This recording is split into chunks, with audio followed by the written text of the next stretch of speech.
I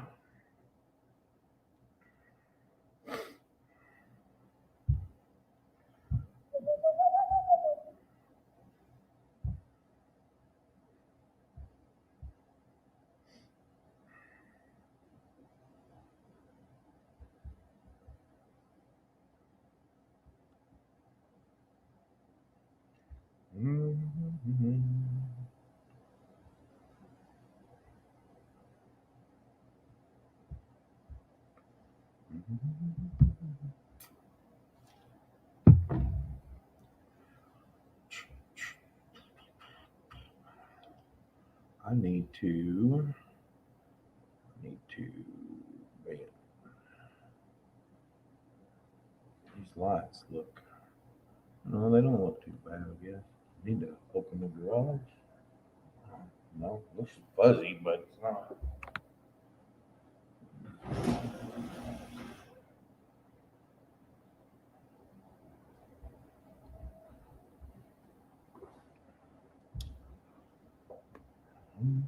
What's up, Francisco? Look, man, I'm going live early.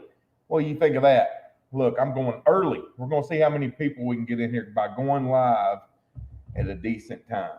Do I get more during the day? Do I get more at night?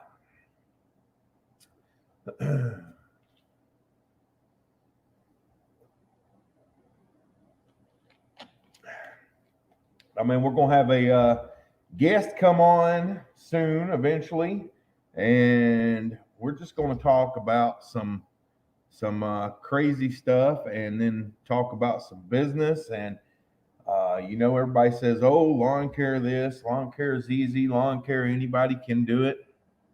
Well, if anybody can do it, everybody would be doing it, I guess, right? It's the way I look at it. It's definitely not as easy as everybody thinks it is. Not as easy at all. What are you doing? On live? No? No, Why not? I don't care. I'm bored. Okay. Took last year off. Yeah, you said that in one of the other lives.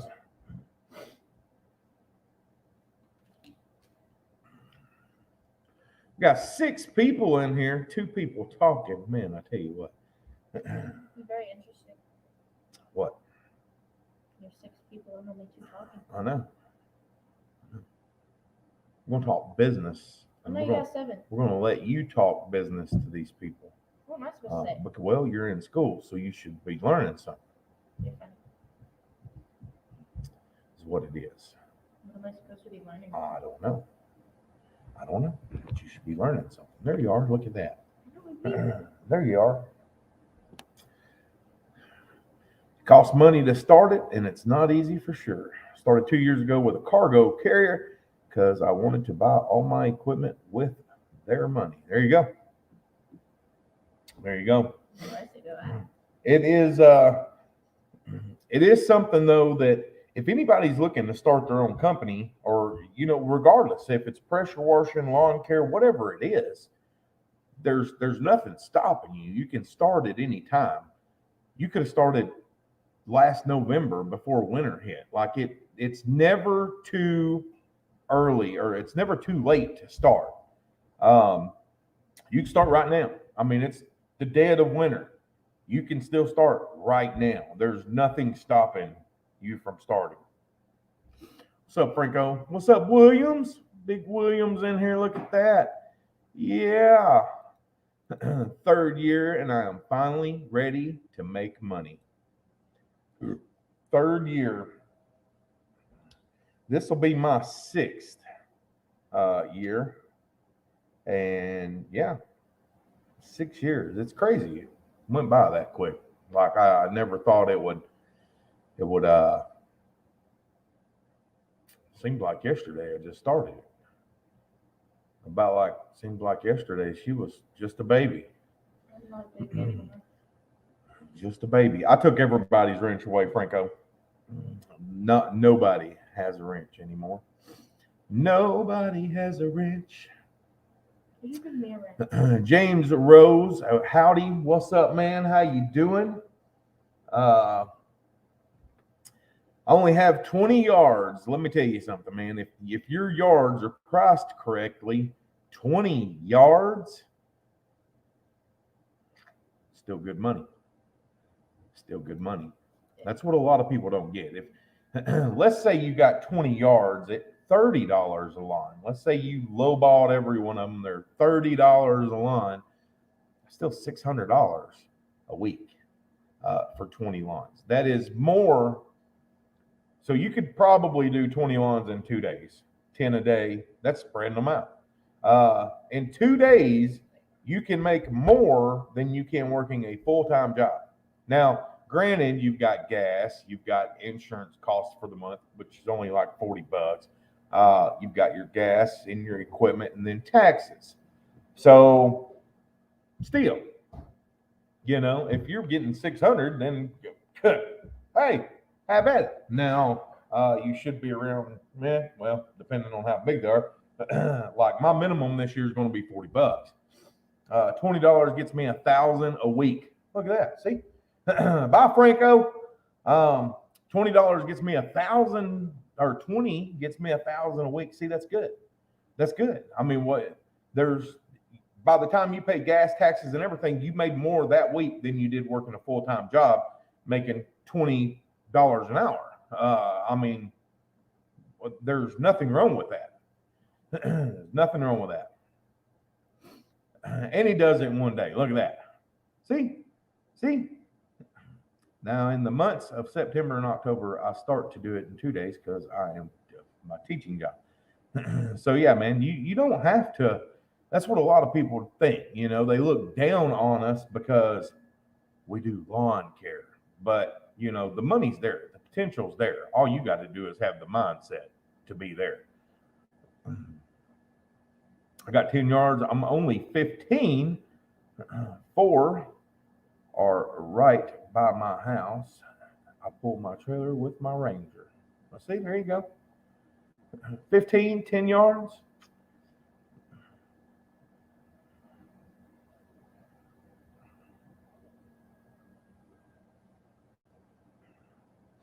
$250.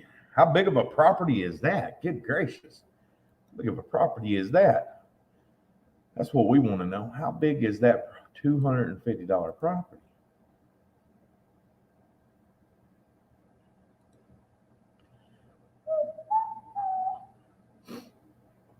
I only mow 25 yards. My employees mow the other 280. There you go. There you go. That's probably the biggest. If you're a small guy, the biggest issue you will have is A, finding employees, and B, that'll be your biggest probably transition of getting used to is actually having employees. I make more an hour than I do teaching, but my benefits and retirement are very important. There you go. Well, that works. That works. That's why you start a Roth IRA or something and put money into it and not worry about it. That's what a lot of people miss out on is they don't look at the long haul of this. They just look at the I see you, man. I just see you. They don't think about the money putting back, So hey, every month I'm going to take this amount and I'm going to give it to like my bank does my Roth. And so, it's hang on a minute here.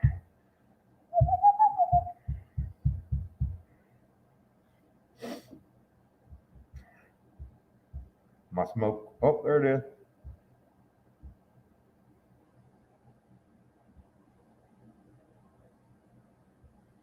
Let me find this.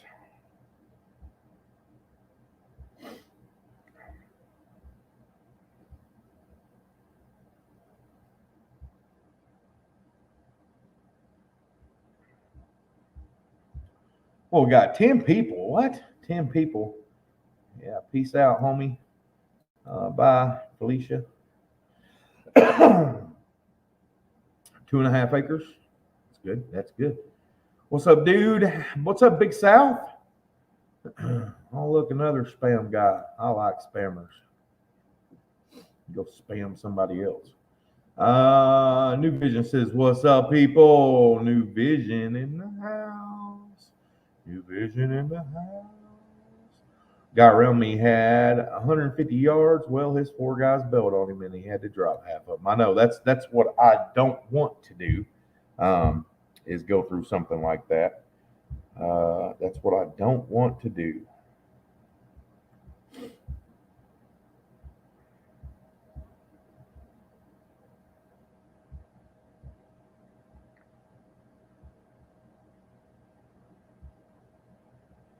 I've got a thing.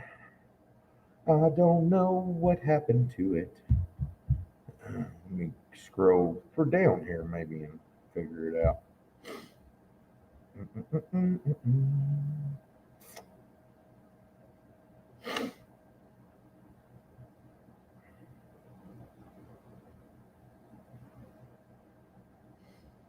Let's see here. Man, I can't believe we only got 12 people in here. This is crazy. Crazy born. Crazy born. Hola. Hello, Marilyn. How are you? Let's see. I don't know what I did with it. It's going to drive me nuts now.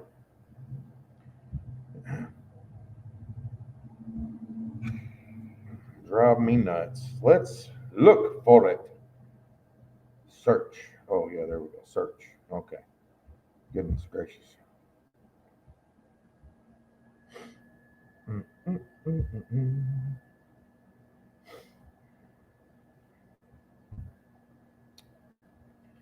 Let's see here. Got a couple guys, they do 50 yards for you, and they realize they can probably make more by themselves, than they may bail unless you offer benefits. That's hard. Yeah. Yeah. Well, everybody, here's the thing about the side that the help don't see, and they figure out real quick is A, they don't think about gas. They don't think about maintenance. They don't think about taxes. They don't think about nothing. They just see the money and go, oh my goodness, he's making a killing. When in reality, ain't nobody making a killing. But they learn real quick. I try to aim for yards, $75 mostly. More mowing, less trimming, because I like to take all the profit from my Before Obamacare, I had 61 clients. Afterwards, I dropped to 22. I've somewhat recovered, back up to 35. Yeah, that's the biggest thing about it is, they don't see the backside of everything, of what's going on. They just see they think the grass is so green, but they don't look at everything else. So, yeah, it is what it is. Whatevs.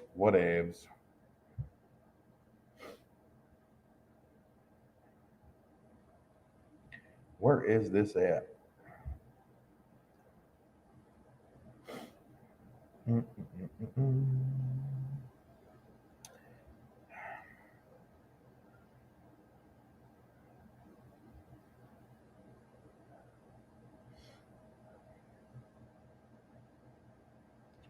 I'm getting close, I believe. I don't know. Maybe not.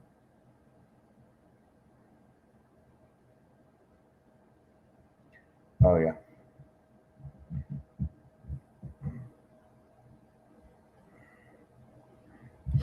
I don't know.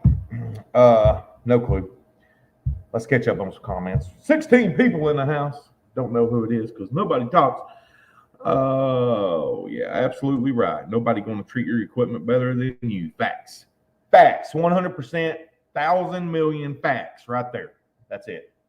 Facts. Where did my daughter go? She's like left and didn't put the stool back. Oh my goodness. I'm going to have a heart attack over here. Oh, Yeah, solo with one guy or solo, that's probably the best way to go. Way less headache, way less headache that way. But learn to keep my stuff clean from Danny. Oh, we don't talk. I got to change the hydro fluid in the Toro. I'm going to film that um, of how you should do that. Like we're gonna hit it hard this year. Hit it hard this year. I got to post this for somebody. They're going to come up in the Chizat.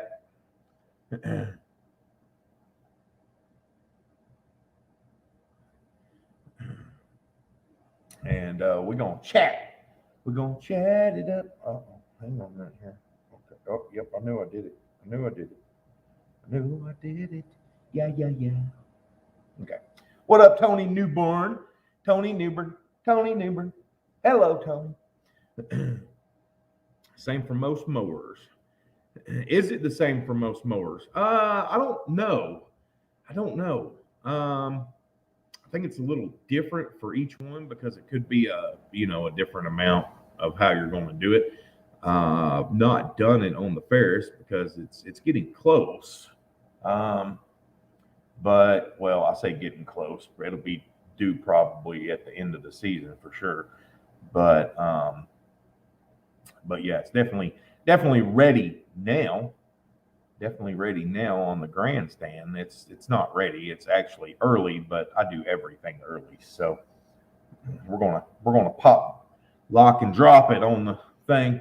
Do you use mulch blades? I do not. I do not. My gas bill per week averages 150 to 200. Yeah, yep. All day, every day, and sometimes even more is what it does. I don't know which better, that or this. I think this is better.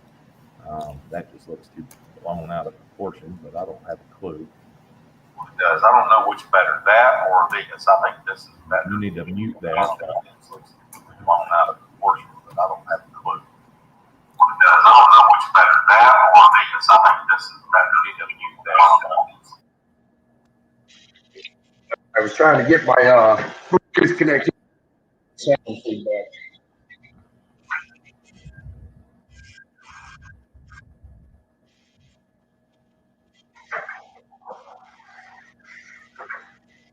Are we still echoing? Let's see here. I don't hear an echo anymore. Sweet. Can you hear me? Yeah, I can hear you. No, okay, sweet. Sweet. All right, everybody, this is Charles Vansel from C-Van Lawn Care. He's about an hour away from me, and he we talked to him on a podcast last year, and got him in these stupid people, and got him. So we said we were going to do a checkup with him this year, but the year's really not started yet. But we will do another follow up once the year starts. But this guy like almost quit, and like literally, I should have let him quit, honestly.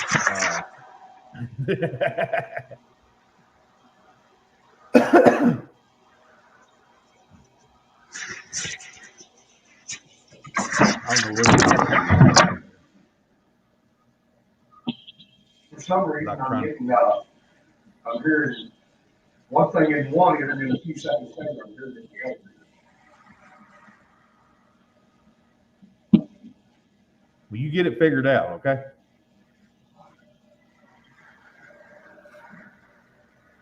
Here, let me try something a little different here. I'm working on it.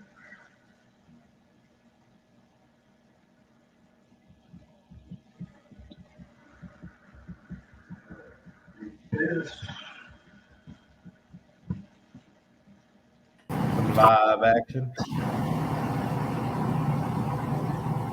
That's right. Live action. Live. And this is only what happens live is craziness always happens live.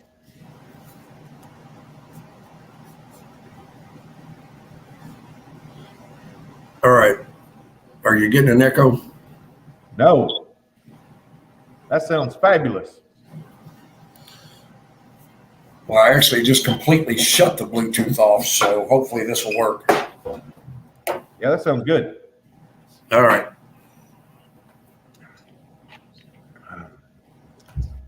So, for y'all that don't know, if you see Van Lawn Care, yeah, you might have to go and I don't think you can.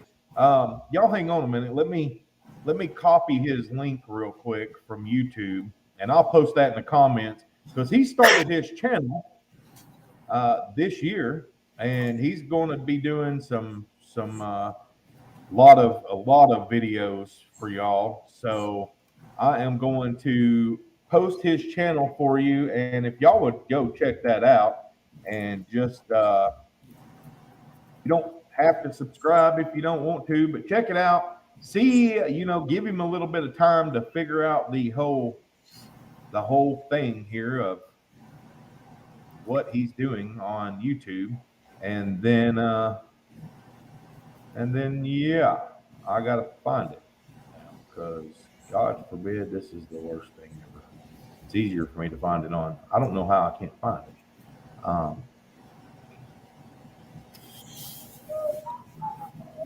Well, Danny, one of the things I'm going to do, I'm going to do a giveaway, a subscriber giveaway. I'm not sure what number I'm going to set up for subscribers, but one of the things I'm going to give away is going to be this right here. I can't see, so you just have to show them. All right. Well, it's remember when I told you I had another heart tire inflator coming in the mail? Yeah. It's brand new, still in the box. I mean, I got to mark out my info off the tags and everything, but unopened, it's not going to be opened. That's going to be one of the things I give away. And then I'm going to try to collect up a few more things and try to give away, I don't know, 3 or 4 prizes on stuff.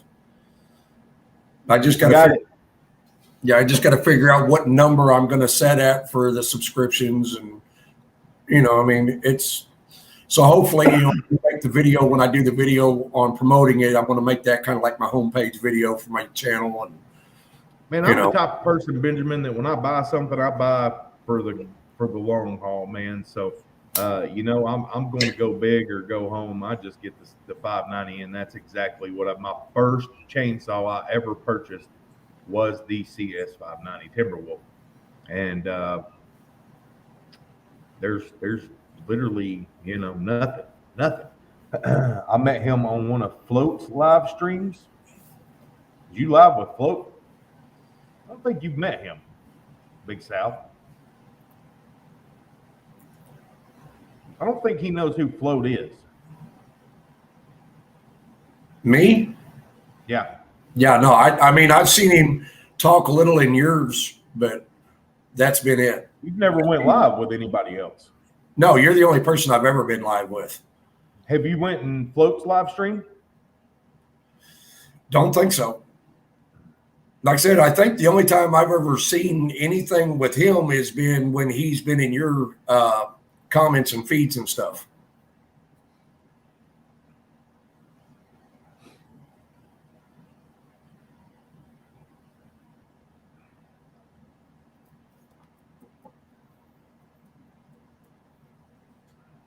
Did that? Click on that link, see if it takes you to your page. Should. I'm confused on what he's talking about now. Okay.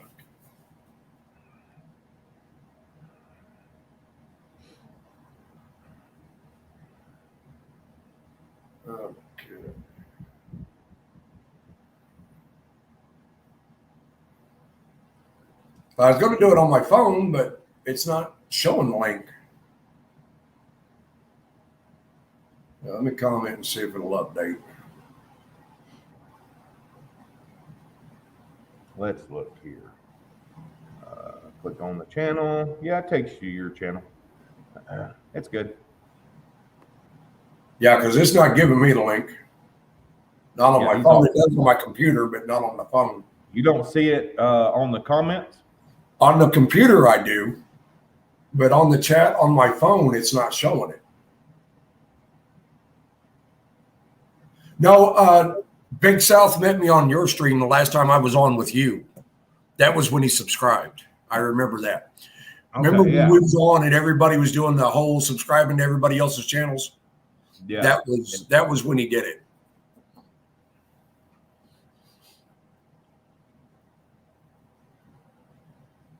Nobody talking, man. Well, anyway, let's just keep on. Okay, so it's not as easy as everybody thinks. What's your experience of starting a lawn care business? Was it as easy as you thought it was going to be? Well, I mean, if your equipment wouldn't have broke down, would it have been as easy as you thought it was going to be to actually start one? Let's go there. Well, like I've told you before, I've always mowed a few yards in the evenings and stuff for extra money. So yeah, I assumed it was going to be fairly easy to just transition to full time.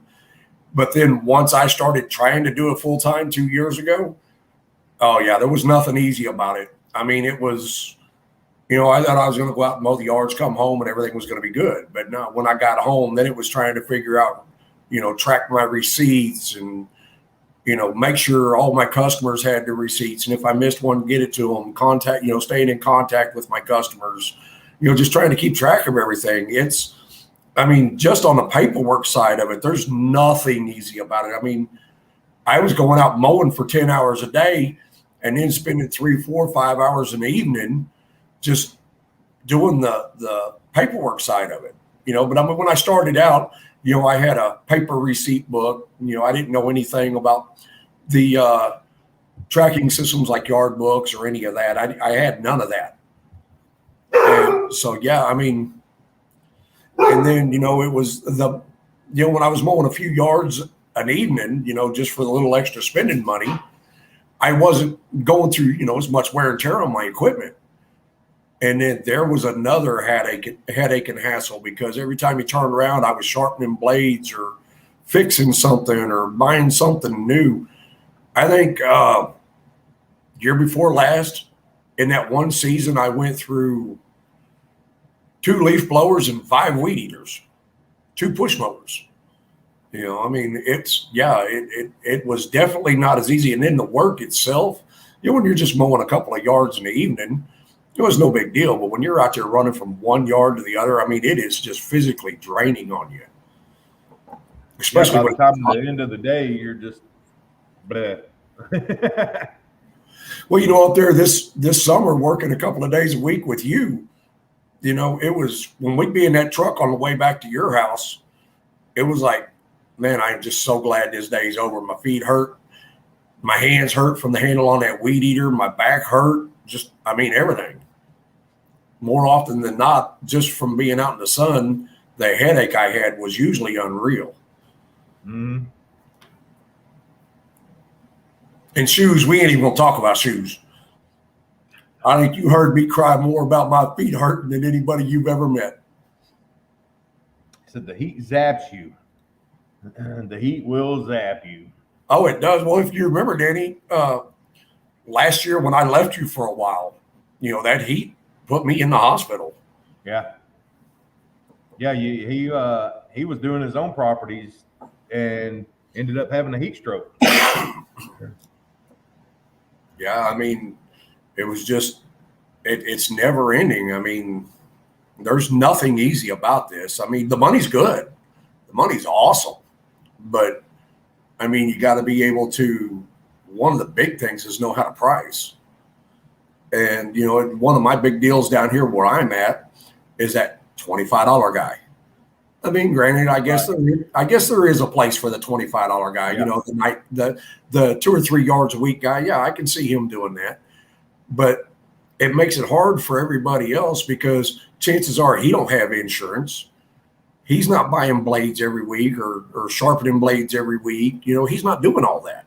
He's not spending the amount on gas that we are, he can make it. Let me ask you, have you ever had a client, because I hear so many people talk about stupid stuff.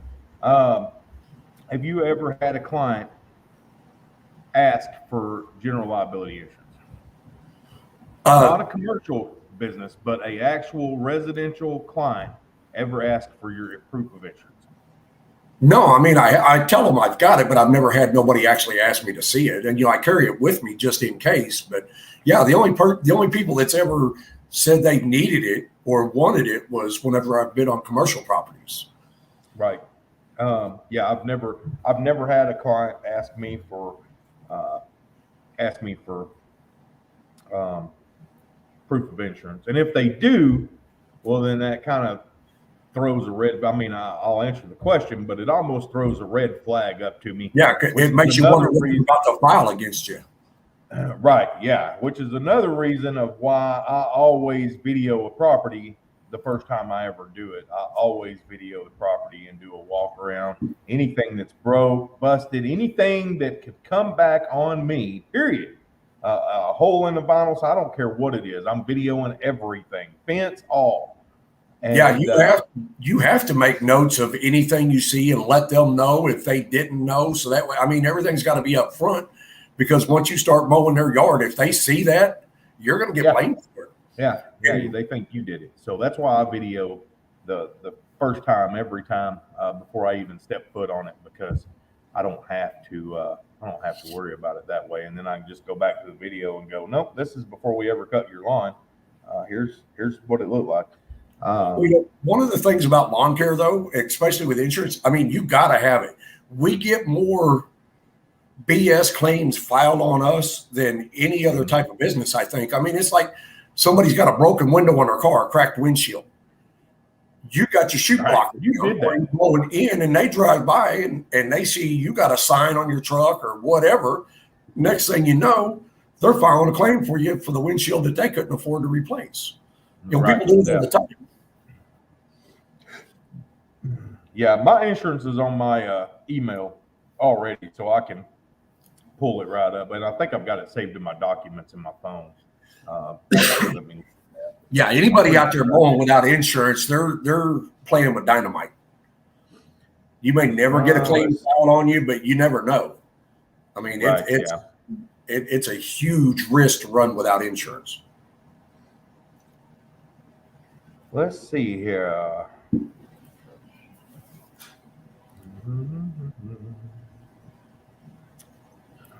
Apparently I don't. I've got it in my email. I mean, if you remember, I told you I busted that window out of that sliding glass patio door. Oh, yeah. I mean, that customer there, he refused to file an insurance claim on me. As a matter of fact, I actually live in that house now.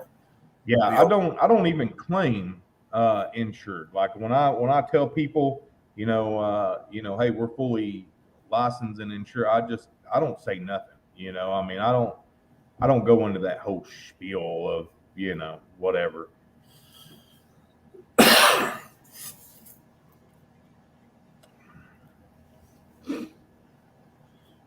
Yeah, I had one of my lawn care buddies down here, the one I told you about that does the commercial and high-end residential only. The season before last, he was driving down the road and a guy pulling a horse trailer with horses on it, and the trailer pulled out in front of him and he hit him. I mean, it was 100% the guy pulling the horse's fault, but yet my buddy lost his insurance because he had a $500,000 claim nailed on him over them horses in that trailer. I mean, you never know what's going to happen. You read that? Well, yeah, it is. I mean, it's against the law, but all these guys out here, they run. I mean, they just operate without insurance. I mean, yeah, I don't think it's against the law here. Well, I know if you're doing, I know here in the town that I live in, when you go apply for your city business license, you have to show them a copy of your insurance, and they when I claimed or filed for like business license in Harrisonville and stuff like that, I've never been asked for insurance at all. Oh yeah, here they're big on you have to have your city business license, and if you get caught mowing without insurance, they'll usually get you. But they usually only mess with people that have the signs on their trucks and things like that. I've never worried about it, but I mean, I still don't worry about it because I ain't got nothing to worry about. Now, when I first started, Do I believe you need insurance when you? Well, I mean, it's. Let me tell you something. I started my first year. I did not have it. My second year, I got it. Um, do you need it? No. Do you? But it's so cheap. Why wouldn't you have it? I mean, that's the thing is I didn't realize how cheap it was. It's like $41 a month. Mine's Or- cheaper than that. Yeah, mine now. Yeah, yeah. But see, I don't know what your coverage is, but mine's $1 million, and I also had to get them to add on for the underground drainage systems, but mine's like $39 every 90 days or something. Huh? How the hell did you do that? Just going through a local agency down here. My first year, I operated with an online insurance company, and it was only like $30 a month then, but I just felt more comfortable last year going with somebody local, somebody that I could actually go in and talk to. Yeah, I've got extra stuff added to mine, and so mine's literally it's like 40. It's 41, 42 a month. But I mean, still, that's cheap. That's cheap, regardless. I mean, why wouldn't you have it? It's that cheap. It is. And But then, even then, it's a write-off at the end of the year. was get a CPA. Like that's literally that's probably the best thing I did was get a CPA and not have to deal with a bunch of crap, because that's way cheaper than most things too. I was against it for the first 2 or 3 years, two years. I was against it for the first 2 years. It was my third year before I got a CPA, because I never, I called one place. I went in, did a talk through with them, and then they literally, it was, what was it? It was like, it wasn't cheap by any means. It was like $200 or $300 a month. And I was like, holy crap. Okay. And so I was like, now I know why a lot of people do this themselves. I never called around. Well, then I got to calling around, and they were the only ones that were really that high. And I was like, well, dang. So yeah, I had to switch. Yeah, I've got 2 million. Yeah, 1 million, 2 million. But I think I raised it because I could go to 2 million without any extra costs. So, but yeah, it really depends on the company. Some of them only ask you to have 500,000, but Well, when you get to dealing with the commercials, some of them, those commercials make you have at least 1 million.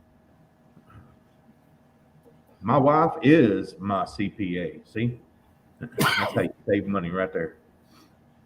That's how you save money right there. Save money. Well, my wife, she does a lot of my paperwork for me. I mean, you stayed on my butt all year about getting a CPA. I just wasn't financially at that point, but it's one of the things I plan on doing just to get that load off of her alone. See, I'm not an LLC because there's so many advantages to not being one when you're small. The tax bracket is so much better being sole proprietor. And I mean, let's just be honest. I've never heard of a small company being put out of business unless they really did something stupid. But well, I actually did mine as an LLC, but I pay more in taxes and I pay them more throughout the year, but it does, to establish your business credit score. There's a lot of advantages there, which was my whole goal with the LLC.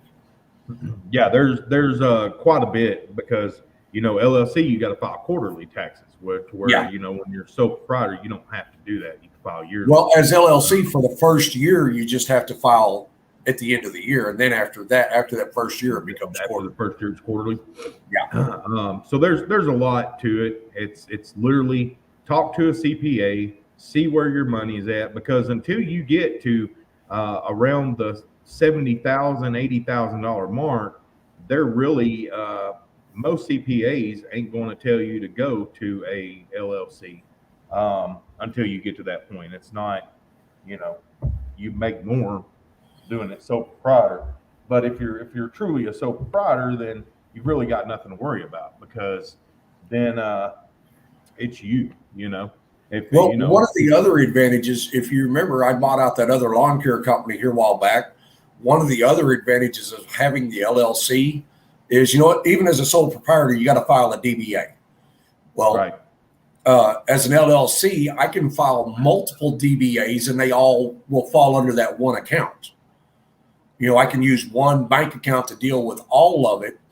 And my intention is to eventually get the DBA going and do a second lawn care company for my wife. It'll be a small one, and that way any biweekly, she can take care of them. She can take care of the smaller yards. It's one and the same company, but it's like sister companies. And that LLC gives me that umbrella to cover both of them. They can both be covered on the same insurance policy, everything. Hi, Anna. Bye, Anna. Man, they're in everybody's stream today. I've not seen one. I've not been in one live stream that didn't have one of them stupid bots come in. Well, whenever I was live earlier today, I had that one come in that it was like, I can't even read that. I didn't know what to do, because that was the very first time that I ever actually did a live stream myself. And, I'm still learning this whole YouTube thing and how stuff works. What's up, Williams? I don't know if I said hi to Williams or not. Williams. Hey, Williams, what's up? Williams, you want to come up here, man? We have never had Williams on live stream. Threesome. Look at here, Daddy. Oh, God. That's back.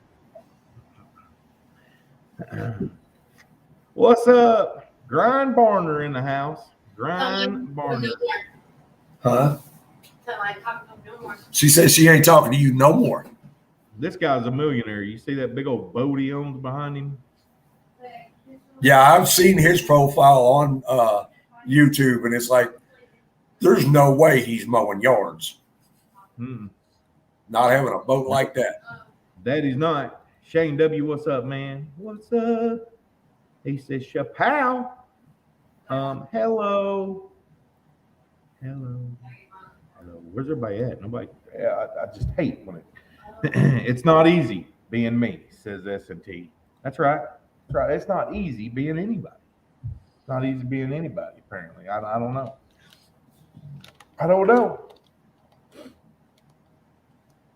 Don't know.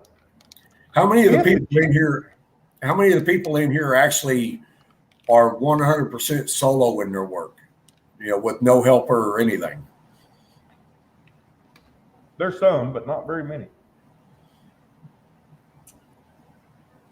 Because I was just curious as to get other people's views on it, because that's how I do it.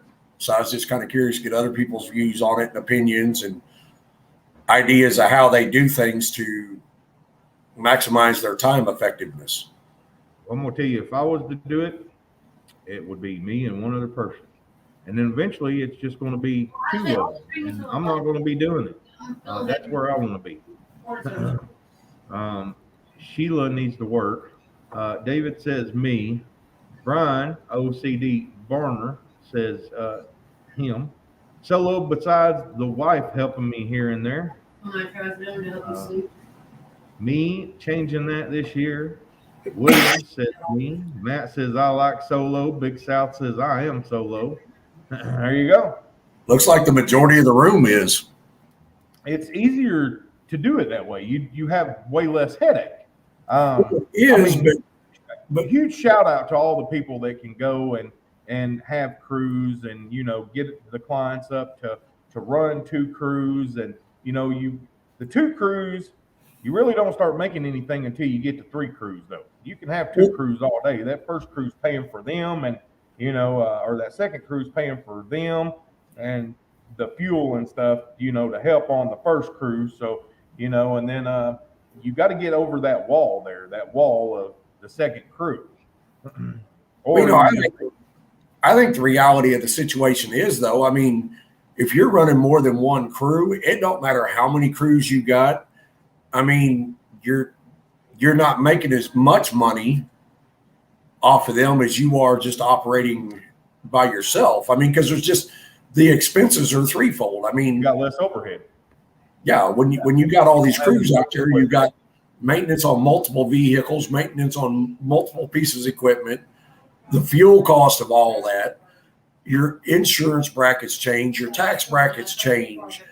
I mean, just everything. And it's just the startup cost of each of those crews alone. And I mean, when you go breaking it down, like B&B Lawn Care in one of his podcasts, remember when I was showing you about the one where he broke how much you actually make a yard down? He's got a podcast where he talks about breaking down the $35 yard. And by the time it's said and done, I mean, if you've got 1 employee, 15% for tax, 15% to pay your employee, then you got another 5% for wear and tear to replace it, and then another 5% for your operating costs, fuels and things like that. By the time it's said and done, on a $35 yard, you make $2. Well, then when you got all these other crews out there, you're making an extra $2 a yard that they're out pulling roughly, depending on the size of the yard. I mean, to me, I don't think it's worth all the headache of it. Okay. Everybody stand back for a minute. What's up, Big D? Hey, I'm going to mute this real quick. The woman needs to talk to me, and I'll be right back. All right. I run 65, 70% now. I hope 30% with employees. Costco busy.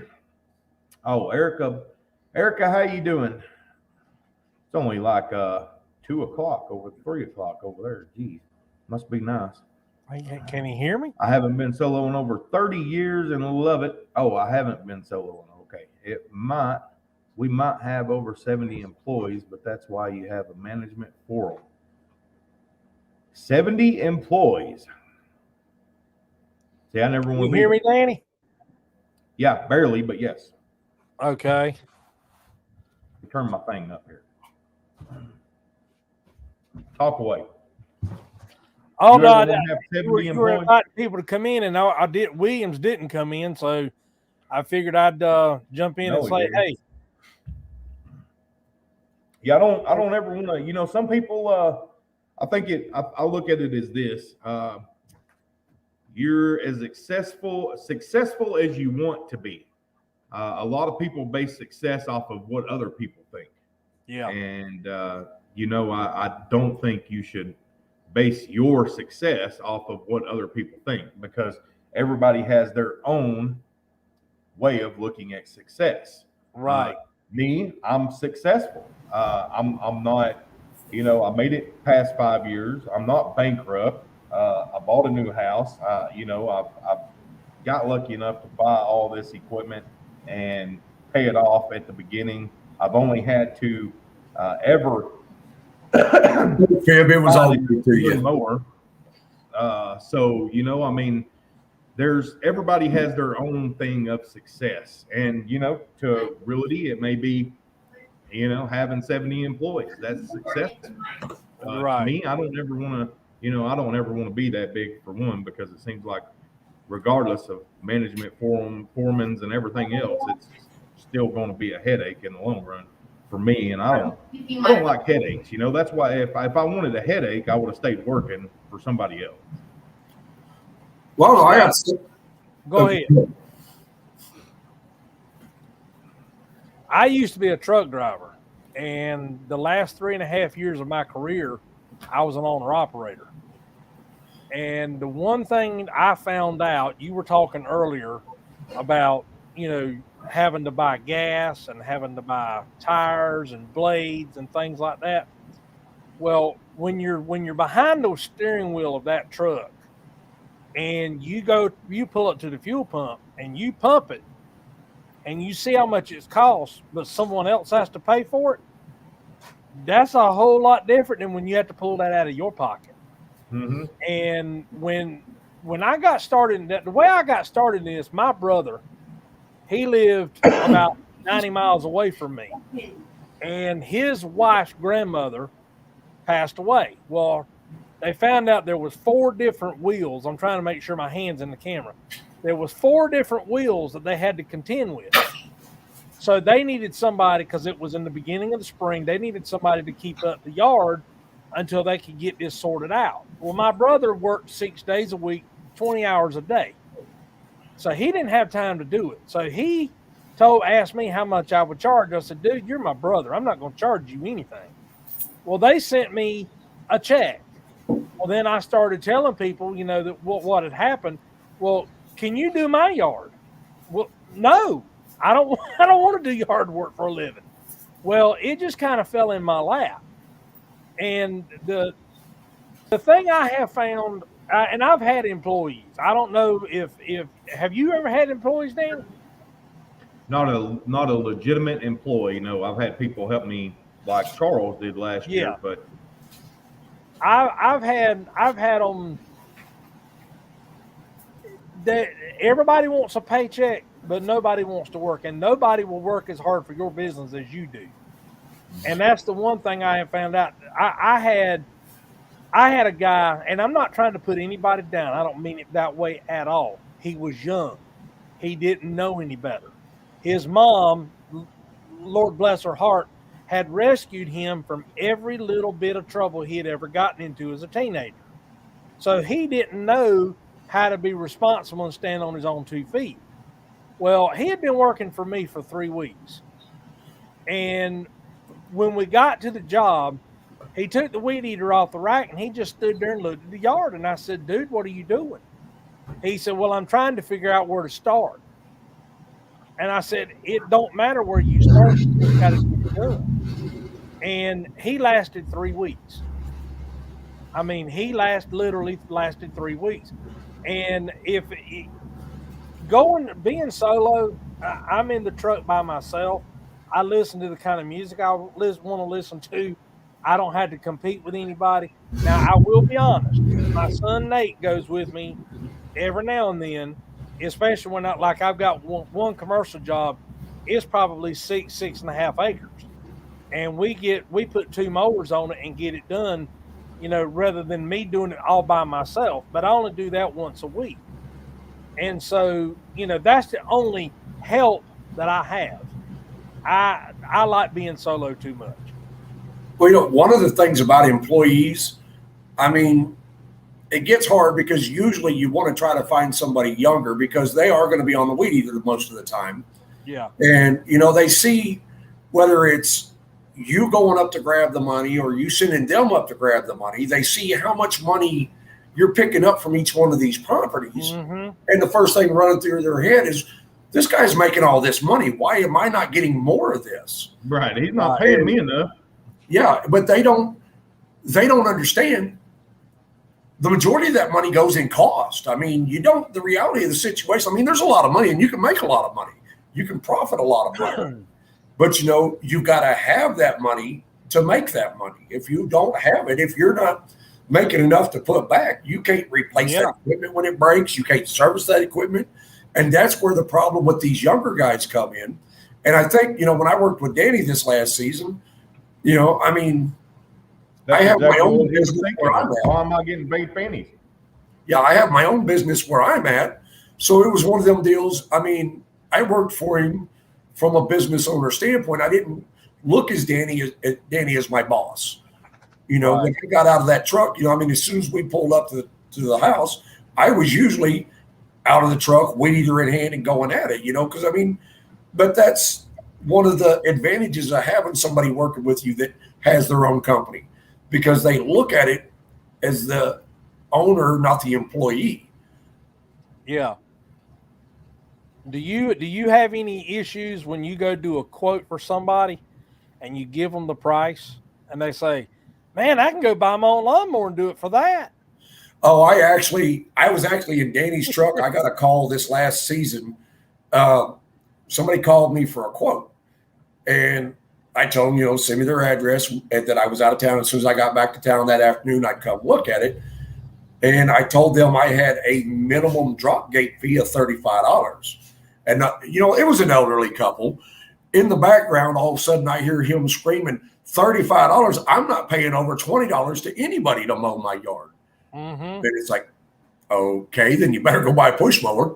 Because, you're hard. $25, yeah, he might find that. But $20, he's hard pressed to find anybody but maybe a 10 or a 12-year-old to mow his yard for that. I don't know if anybody that has legitimate equipment that will last that can mow a yard for that kind of money. I can't. I can't even drop my tailgate for less than $50. Well, right now I operate with primarily used equipment. It's like right now I'm running a used Swisher Z-Max with a 60-inch deck on it. It's a decent mower. It's not the fastest mower, but it's a decent mower. Yeah. But it's still the cost and maintenance on that thing. Oh, yeah. To keep it running. I started out with a 22-inch Murray push mower and a home light weed eater from Roses. Now, that's no lie. My mother-in-law and father-in-law have an acre and a half. And I push mowed that whole acre and a half when I first got started. Well, back when I very first started mowing yards on the evenings and weekends, my boys are 17 and 18 now. They weren't even in school yet. Right. And, I was a single dad. I got my kids out of foster care when their mom got strung out on drugs and lost them. And I had one place that I mowed out in the country. It was a farm. I'd known them my entire life. And it was an elderly woman. Her daughter hired me to mow for them. And it was a little over an acre, and I push mowed that thing. Back then, that's all I operated with was a push mower. My dog's trying to crawl in my lap here. I didn't have a riding mower. I didn't have a trailer. I didn't have any of that. Sorry about that, guys. Yeah, I put my mower, the push mower, in the back of the trunk of my wife's car, and she didn't want the oil and gas and stuff getting all in the side of her car, so I had to put a plastic bag around the motor and then stuff it in a 5-gallon bucket and put it in the floorboard of the car. That's how I got started. And to feed your family, you do what you got to do. Oh yeah, definitely. You start with what you have, and now, I've been, how long have you been in business? As an actual business, I just finished my second season. Okay. It's been a struggle all the way through. But yeah, absolutely. If it wouldn't have been for Danny, I would have gave up this last season. Right. I was up there working for him, and then I was down here, I was actually push mowing all of my properties. And Danny can tell you, I got some decent sized properties down here. Right. And it was killing me. I was in the middle of one, and I'm like, you know what? I'm done. I'm finishing this yard because I've already been paid, and I'm done. I quit. And then Danny was the one that was like, no, don't quit. You've gone too far. I said, Danny, I'm losing. I'm not succeeding. He's like, look, he said, you've went so far as to get your business license and everything else. He says, you're succeeding. Don't give up. But I was going to just quit and be done with it because, I'm sure I'm not your age, but I'll be 50 in July and I got a lot of health problems, and I'm sorry, I can't push mow these properties. It just ain't happening. Right. I just turned 55, and I feel it? The only place I feel it is in my knees, but my heart and my mind is 25. My body, on the other hand, says, no, you're not. But, don't quit, dude. It is so. Matter of fact, my son and I were talking earlier today, and I don't know that if I won the lottery, I would quit. Now, I know that sounds stupid. I would be really selective who I did work for, but working keeps me young. Working keeps me alive. Working keeps me going, and I don't know that I don't know that I could quit. Well, I've always got to be doing something. I mean, when I don't have nothing else to do, like this time of the year here, if I don't have nothing to do, I mean, I know people that burn firewood that can't afford to buy it and have no way to cut it themselves. Right. I mean, I'll go out and cut firewood and just take it to them. Here, just have this. I mean, yeah, because I got to be doing something or my wife wants to kill me. She's ready to kill me right now because for the last couple of days, I've pretty much been in the house. But, this cold out there, my arthritis, they just don't get along. Yeah. So I've been trying to hide in the house and she's ready to kill me. But now you must be close to Danny. I'm about 45 minutes away. Okay. I'm down in North Carolina. Yeah, you're a long ways away.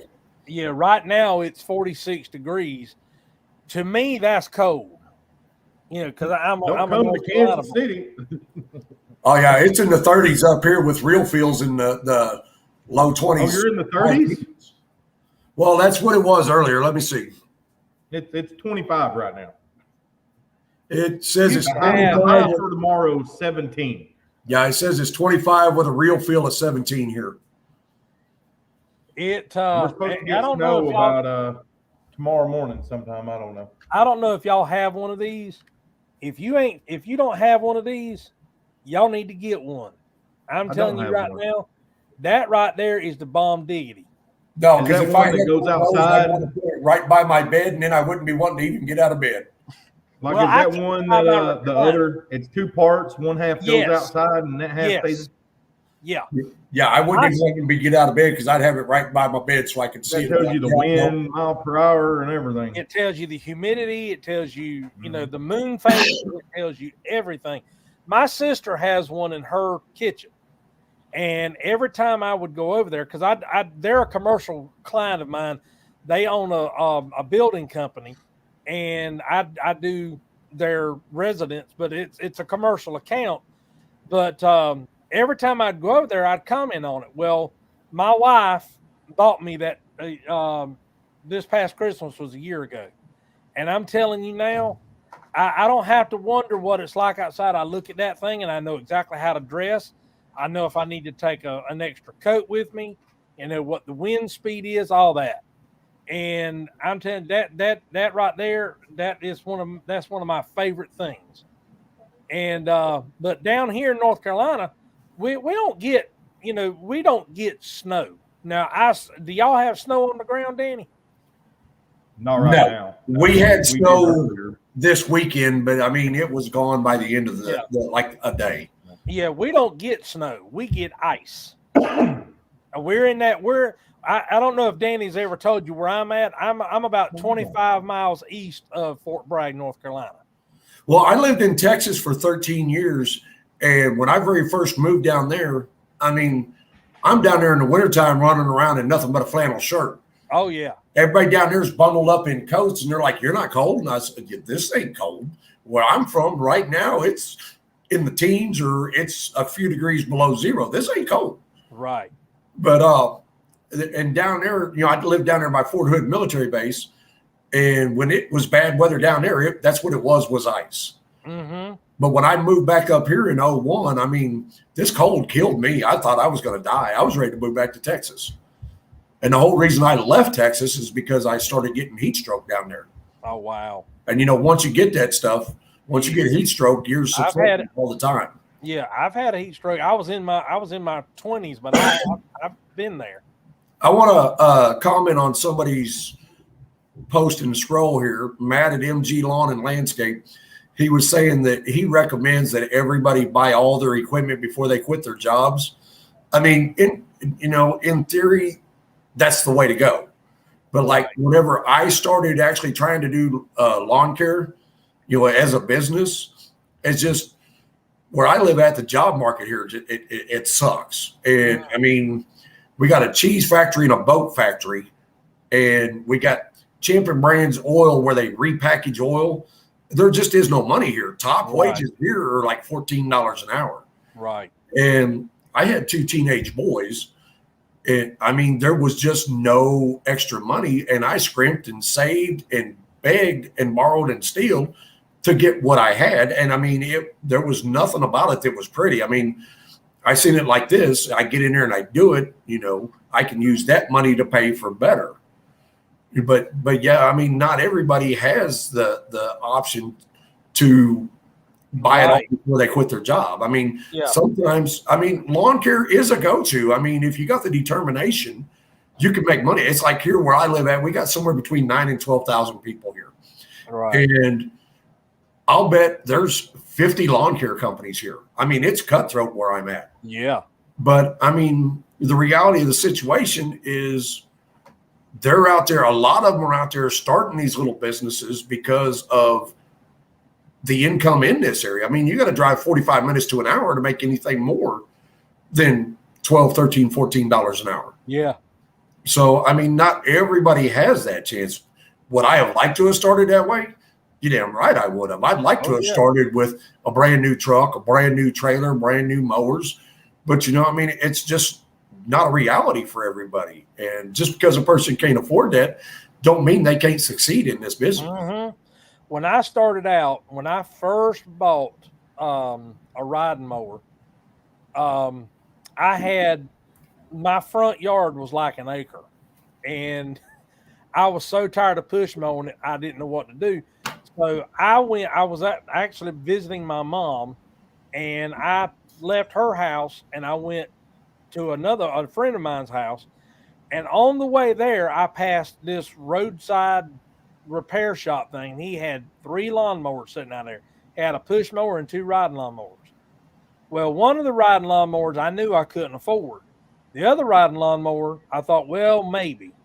Well, I went and talked to the guy. It was a 1974 Craftsman. It had the opposed twin cylinder Briggs and Stratton engine on, 18 horsepower. I bought that thing for $350, and I ran it until the motor blowed up. I bought another motor, put it on a brand new one, and I ran it until one of the spindles on the deck froze up. I went to buy another spindle, and they didn't make them anymore. So I had to get that. I took my motor off of that one. I went to another lawnmower, a different lawnmower shop. I bought a Murray that would fit my motor, a Murray body and frame. I ran that until the deck was slam up, and then I bought me a brand new. Well, actually, I take that back. It was not brand new. It was 2005, and I bought a 2004 Craftsman riding tractor. And I ran it. I think when I got rid of it, it had 600 hours on it. I mean, I run it slam into the ground. And when I sold that one, I bought my first zero turn. And it was in the wintertime was iffy because at that time it wasn't where it is now. And we had to really tighten our belts to make that payment. Well, you know, when I first started trying to get serious with the lawn care, you know, even before I decided I was going to go at it as a business, three seasons ago, I went out and I got me a used Craftsman riding mower. It was in pretty good condition. You know, it was good. And I went out and started trying to get jobs, and it was constant. Every time I'd try to bid on a job or pick up a yard, I would hear, well, you're not a professional. And I'd be like, what do you mean I'm not a professional? You know, I've worked for lawn care companies, you know, and I've been mowing my entire life. You know, even when I work a regular job, I still mow. Yeah. And they're like, well, you don't have a zero turn, so you're not a professional. And, you know, it's like anybody, if they've got the money, can run out and buy a zero turn, but not everybody knows how to operate one. They think because that thing will spin on a dime, that's how you turn it. You don't need to tear a yard up doing that. Yeah. And so that's my next mower was a used Cub Cadet, and that thing there, it was junk. But I've been there. Oh, this one here, well, not only was it in bad shape when I bought it, you know, I didn't know nothing about actually service and maintenance on a zero turn, so I didn't really know what I was looking for. And that's, you know, I mean, that was kind of stupid on my part, but, you know, like somebody in there said, you live and you learn. But it was like, you know, one of the things I recommend, and when I did that podcast with Danny, I said it, if you don't know anything about working on a zero turn and the maintenance and all that, try to take somebody with you that does at least know something about them, so you know you can be a little bit more confident in what you're getting. Yeah. Yeah, because I mean that thing cost me. I spent more in repairs on the thing in a year than I paid for it. Yeah. Well, see, that's what it was when I bought my first zero turn. When I sold it, it had over 6,000 hours on it. It was 12 years old, and I sold it. I got $600 out of it, and the guy that bought it is still using it, but it was beginning to cost me more money than I would have had to make in a payment every month for a new one. Yeah. And I went to my wife. I said, "Hey, we need to make a decision. Do we need to upgrade, or do we need to just spend another $2,000 or $3,000 on a 12-year-old zero turn?" So we thought about it, we prayed about it, and lo and behold, we decided to go buy a new one. Well, see, at this point in time, for me, financing a new mower it's just not in the books for me. I've been married 3 times. Yeah.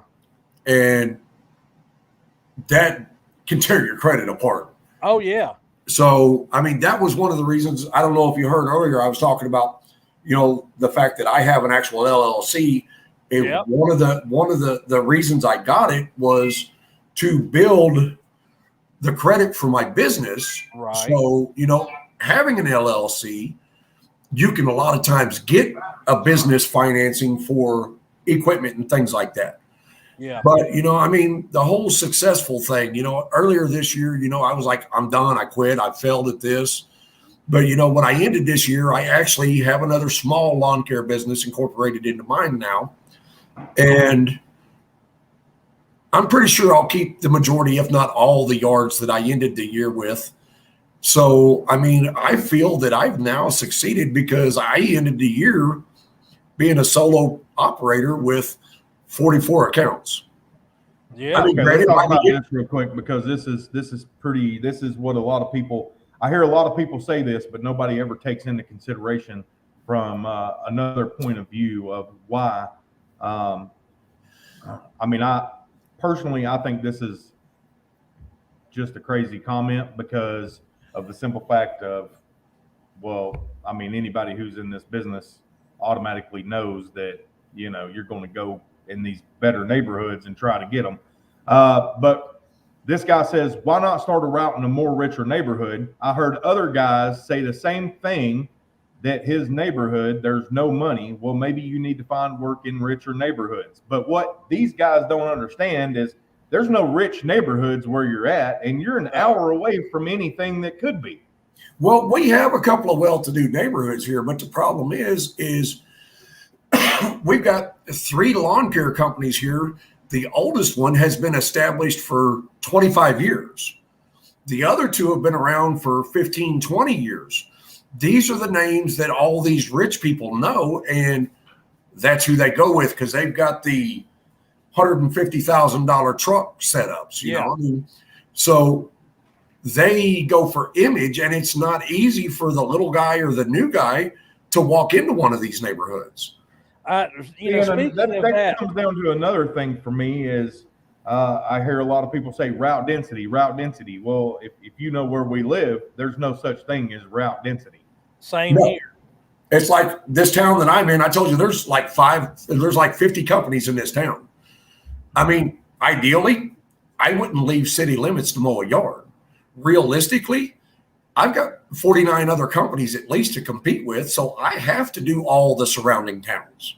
I mean, granted, they're within 15, 20 miles of here, but I have to. I mean, that's the reality. I've got to be willing to go to these other towns, or I'm never going to. See, some guys don't have the richer neighborhoods. Anything around them within even a remote distance is the same that they have. So going to a richer neighborhood is not an option to mow 1 yard, even to try to start to get into that neighborhood. Because what if you drive that hour to mow that 1 yard, even though you keep promoting your business in that neighborhood all year round or other surrounding neighborhoods that are richer? Well, you just wasted more money than you did staying in your own, your own niche. A lot of these neighborhoods, they go with who their neighbor goes with, or they go with the person advertising on the radio or on TV, or can spend $50,000 a year posting Google ads. You know, I mean, we've got 3 neighborhoods here where I live at that are decent neighborhoods. One of them's on the golf course. The cheapest house out there is $750,000. Yeah. And, you know, they are all about the flash. I mean, it's just that. It's doctors and lawyers and stuff. The other 2 neighborhoods, I mean, they're not far behind them money-wise. And it's constant. You drive through these neighborhoods, and except for their actual lawn care, everything else they're having done is people from Kansas City or Springfield. You know, the little guy in reality don't stand a chance to drive down here and mow some properties, but I can't get any of them, you know. Well, the thing, I don't know how you guys do, but I don't charge based on the economic situation of the neighborhood. I charge based on the difficulty of the yard and how much time it's going to take to do the yard. You know, we have a golf course not far from here. None of the houses are under $500,000, but I'm not going to roll up and the footprint of the house takes up 3/4 of the lot. Yeah, I mean, in reality, you got to actually go by the lot. I mean, yeah, you can't go by just because the person paid $500,000 for a house, and they work at a law firm. You can't base your price based on that. You have to price it based on what time it's going to take you while you're there, because no matter how you measure it, time is money. And if you can go in, like me and my son can go in, and he takes one weed eater and a zero turn, and I take another weed eater and the other lawnmower, and we go to 2 separate parts of the property, and we start working, and we work our way back to the truck, and whoever gets to the truck first grabs the blower, you know, and does the blower cleanup. Well, when you have to trim bushes and all that kind of stuff, you can't price a job based on the economic situation of the neighborhood. You have to do it based on the property. And so from my perspective, to correct me if I'm wrong, but going to a richer neighborhood ain't gonna make no difference. Well, no, Matt says you won't know till you try. It's like playing the lotto. But here's my thing on that is, they say a certain percentage of companies go out of business within the first 2 years, and this is why right here is because of this comment. They try playing the lotto. They're doing anything and everything to get money coming in, so they're driving all over the place, thinking they're making money when in reality they ain't making crap, and then they go out of business because now they can't afford to keep up on their maintenance when their mower breaks down or whatever the case may be. You got to know where your market is, where you're at, and if you don't know where your market is, then you're going to flunk. It's that simple. There is no lotto in this game per se. It's literally just knowing your market, your area. No, the only lotto to lawn care is on whether you're going to make it through your first year or not. That's the lotto. It don't matter where you're mowing at. But I'll tell you, if I was to do it all over again, my first year I took on anything and everything because I was one of these guys who literally, oh my God, I'm going to go out of business if I don't, get this money, and drive all over God's creation and do the small things for clients. While you're here, can you do that? Oh yeah, sure I can. And that's probably the worst thing I ever did in 2 years. Literally, my first 2 years, that's probably the worst thing I ever did. If I was to go back and do it all over again, there's no way I would have did it the way I started doing it. Because it's honestly amazing that I didn't go out of business. Yeah, 2 seasons ago when I first started, I had a customer that I agree with that. I've known him for years, and I've known his mom for years, and he's a truck driver, so she always made sure she was there at the house when I came to mow, because the guy's wife, she's pretty demure. She just doesn't go out of her way to talk to people. And his mom would milk on the fact that they had known me all these years. And it's, oh, well, JD's not home. Can you do this for me? Can you do this so we can get done? And I was doing it. And then I realized, you know what? I'm killing myself. I'm over here. I'm spending 2 hours here doing a honeydew list that's not mine, trying to be nice to my customer. Yep. And I'm losing all this money I could be mowing these yards. Well, I use the fact that I have other customers as my scapegoat. It's like, I'm sorry I can't because I've got somebody else expecting me at their property in like 5 minutes. I have to go. Having other clients gives you a scapegoat to get out of doing that. Right. Yeah. If you're like Matt said, if you're not making money or you're barely making money, then you need to change something like that. It's that simple. And that's a true statement. But I don't recommend anybody going out and like just driving an hour away to try to do something if you're barely making any money, because then the money you are making is taking that gamble of but I would say go and put flyers out in some of these subdivisions and try to get the clients in, and hopefully you get more than one. That's well, the 3 well-to-do neighborhoods here where I'm at, it's when you enter, it's no soliciting everywhere. Yeah. And our city ordinance says leaving a flyer on the door is soliciting. So, you can't do that. You can't go up and knock on somebody's door. You just can't. That's our city ordinance. I have there's the golf course I was speaking of is actually probably 20 miles away from here, but I've got one literally 3 miles away from my house, and I have one customer in there, and they're real sticklers for that very thing. You can't go door to door. Now, if a neighbor sees you and walks across the way to talk to you, that's different. Yeah. But this lady is a widow. She has a disabled daughter, and she's at home all the time. And her husband passed away many years ago, but left her extremely well off. And her yard, the footprint and everything I had to do, $65. That's why if you see my videos, that's why I do pressure washing, but I do pressure washing for my customers only. And I do that as a convenience to them, but it pays me extra money. And that's where I make it. I don't do pressure washing all the time. I might do 10 pressure washing jobs a year, but it pays me well enough to make up the difference, and it gives me that little extra nut. Well, I've found, and it's a sore subject for me right now, but I found my best business getter is actually Google My Business.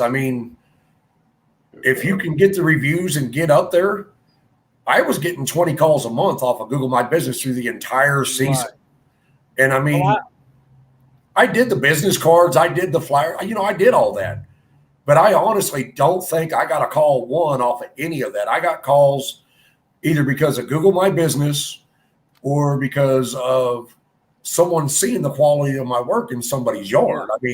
Or somebody, hey, I need to get somebody to mow my yard. Who would you recommend? And it's my customers. I have a very loyal customer base. And it's word of mouth is power. Yeah, I even had a guy earlier this year following me around and figuring out where all my customers were, and actually went to my customers and told them he was my business partner, that I sent him to mow their yards. Oh, you had that happen to you too? Yeah. But of course, I didn't lose a customer one over it. Every one of them called me. They either called me, or when I showed up, they talked to me. This is one of the reasons, and this is a true story. My wife is sitting behind me, and she can verify what I'm fixing to tell you is 100% accurate. I had an employee. Matter of fact, he was my mom's next door neighbor. And this guy was trying to get a handyman service off the ground. I don't have a problem recommending him because I knew the guy. He was a good guy. Went to church with him. And little did I know that he was going behind my back on the days that I wasn't doing the yards, telling them he could do their yard for half the price I could do their yard. Well, the individual I'm speaking of, I didn't even know who he was. I'd never met the man. I had no clue who Right. he was. And I mean, the guy, one of the reasons he's resorted to these underhanded tactics, I mean, his work, it speaks for itself. I mean, he's the $25 guy. I mean, Right. the reality of the situation. I know exactly what you mean. Yeah, he can't keep a client. He mows 2 or 3 times and they fire him. So, I mean, when you're, I mean, that's just. That's one thing I take pride in. I don't try to be better than anybody else. I try to be better than me yesterday. Well, see, my philosophy is this. I want to make every one of my customers' yards not look like mine looks because I'm out mowing everybody else's yards. I don't have time for my own. But I want to make theirs look like I want mine to look. And the philosophy I operate is this. I don't care if you have no money left at the end of the month and your house ain't the best. I don't care. When you come home, that is your home. Yeah. You want your home to be as comfortable for you as it can be. And if you're spending that extra money that you don't really have to pay me to come mow your yard, it's my obligation to make your yard look the best that I can make it look. Absolutely. I mean, it's like here where I'm at, nobody knows what edging is. I pick up a customer and I go to tell them about edging their property and they're like, what's that? How much extra is that going to cost me? And I tell them it doesn't cost you anything. I mean, I want your yard to look as much as possible like the last guy's yard I mowed. I want every one of my yards to look as good as I can make them look. And part of that is edging. I mean, yeah. Edging. I had a customer, this was years ago. I had a customer one time, she had a sidewalk and a back patio. Now the patio was pretty good size, but she had a gravel driveway, but she had a sidewalk, and she thought the sidewalk, and I know you probably can't tell with my hands, but the sidewalk was literally about 8 inches wide, and the patio looked tiny. And I said, we'll come in here and edge, get the concrete edged up. And she said, what's that? She said, the guy before me, all he did was he would mow the grass, weed eat around the house, and blow off my sidewalk and my patio. And I said, well, we'll take care of it. Don't worry about it. And just like you just said, she was like, well, how much extra is that going to be? I said, that's part of the service. Yeah. And when we got through, I kid you not, the grass had grown over the patio all the way around it 1.5 foot because the guy never edged it. And she came home just as we were loading up all the equipment. And she stood in her yard. Now, this lady lived in a single wide mobile home. She was not rich by any means. She didn't have a lot of money. She lived in a mobile home park. Now, understand what I just said. She was a mother of 3. She didn't have a lot of money. She was a single mom. I mean, she was divorced, of course, but she was living in a single wide mobile home. And she didn't have a lot of money. I was charging her $45 to cut her grass. And it was maybe 1/3 of an acre. Well, when she come home, she got out of her car and she looked at her sidewalk, and dude, she started crying. She said, my yard has never looked this, in her word, immaculate. And I said, you know what the difference is? She said, what? I said, the edging. I said, because now you have a defined line between the concrete and the grass. I said, it makes it look manicured. Well, there's 2 things that make you stand out from everybody else. One is edging. The second is don't leave grass on top. No. Those are the 2 things. I mean, here where I'm at, and Danny's been down here and seen it. These guys down here, rain will push them back. They'll just come through, do a quick cut, and it looks like a hayfield. Yeah. And it's like, who did that? But where I'm at, these big companies, they hire all kids. Because, I mean, that's your most ready employee pool is kids. Yeah. And these kids don't have any pride in what they do. They haven't got to that point yet. Right. And see, that's one of the other pitfalls of having multiple crews, especially if you're out on a crew yourself, because you can't keep track of what these guys are doing to these properties. Mm-mm. And Well, it's just, go ahead. it's just not something I want to do. And Danny gives me so much crap. I do one-time cuts, but I'm still small enough I can do that. Mm-hmm. And when I go in to do a one-time cut, I put just as much care into that one-time cut as I do into my weekly customers cut. Absolutely. And these one-time cuts, more often than not, they're like, hey, dude, you made my yard look awesome. How much would you charge me to just start mowing it every week? I mean, I've been there several times. Excuse me, Danny. I got to take a phone call. My wife's calling. All right.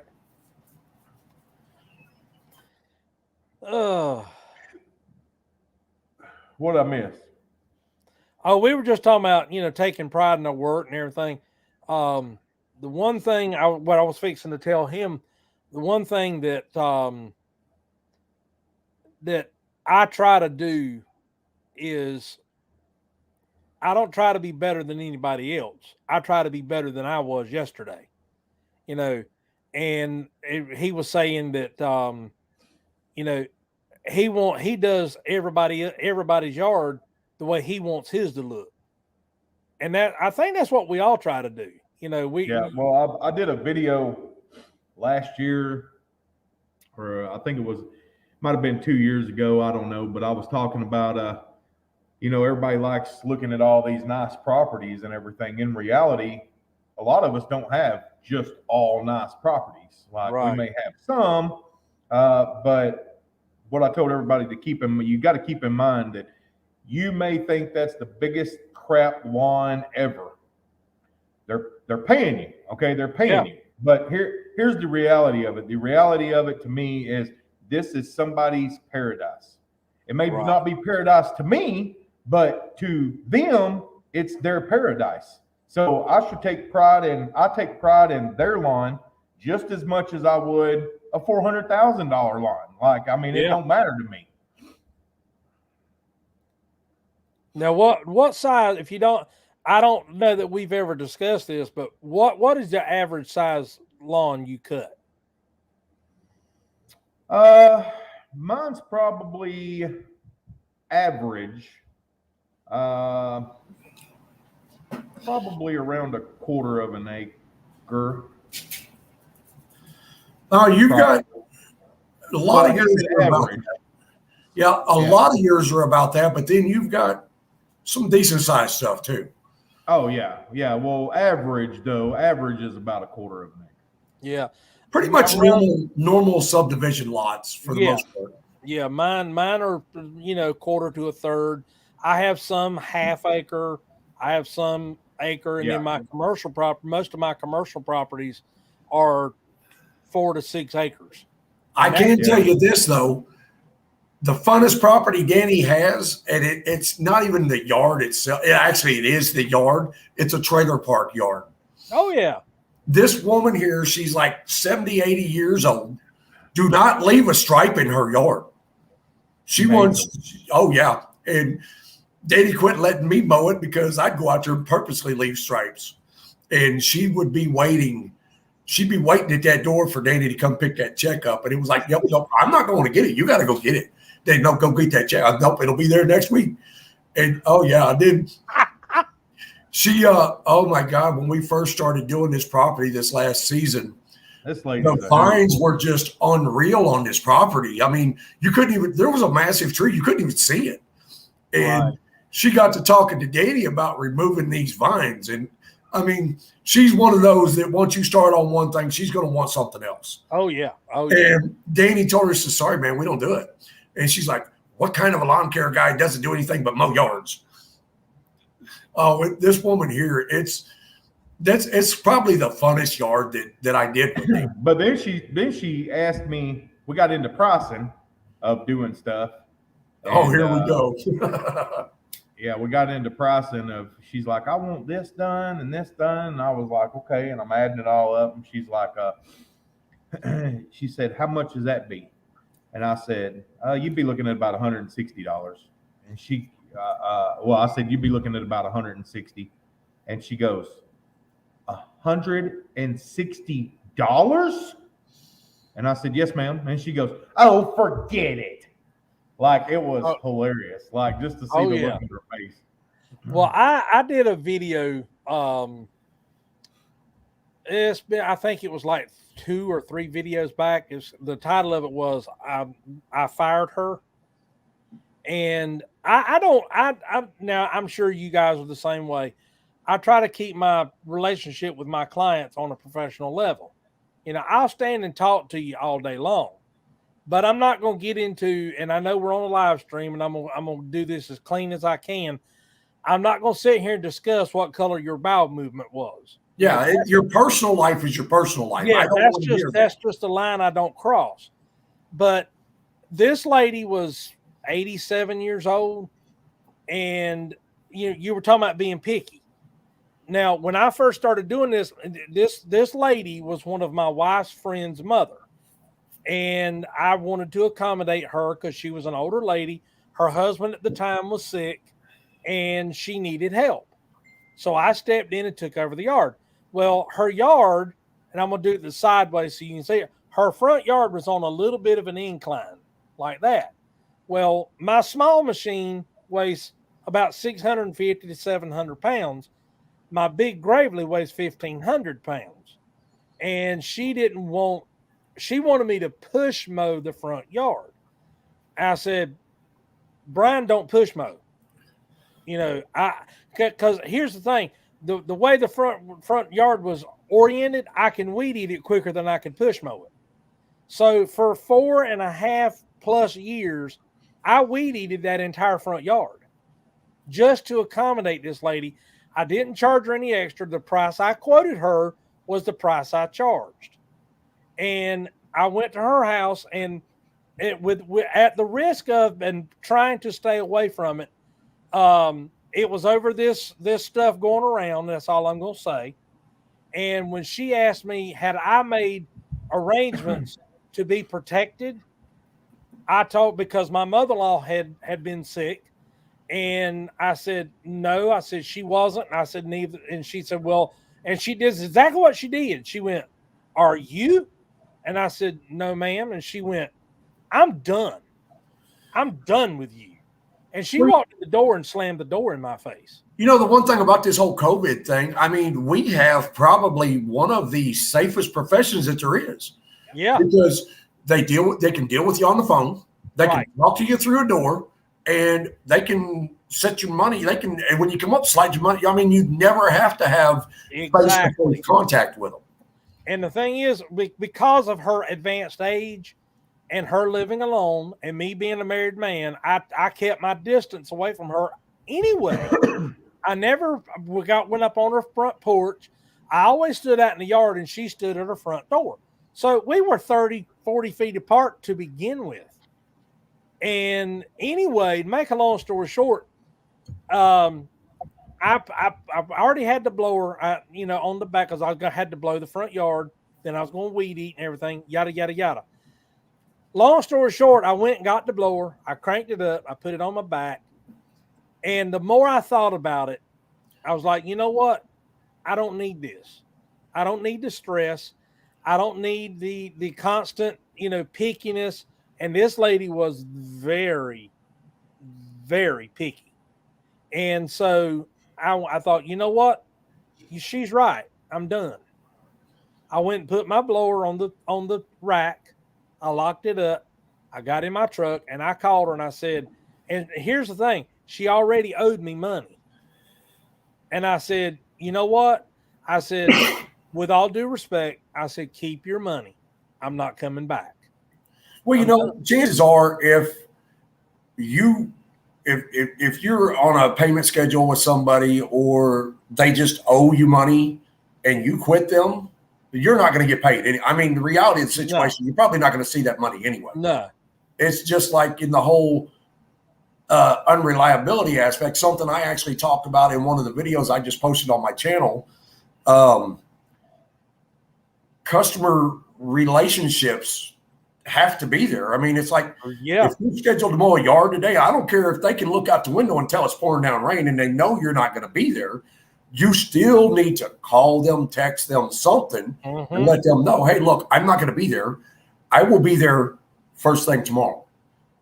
That's Or another scheduled day. When I get a new customer, I'd make that abundantly clear.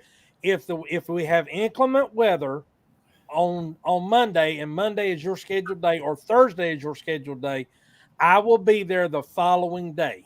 Well, for me, because it gets really wet where I'm at, I go by how wet the ground is. Yes, same here. You know, but you get these guys that are not contacting their customers, or they're constantly, well, I'm scheduled for this day and they're not there. And then, they just, lawn care is a cutthroat business. I mean, don't show up if you want to. They're going to hire somebody else.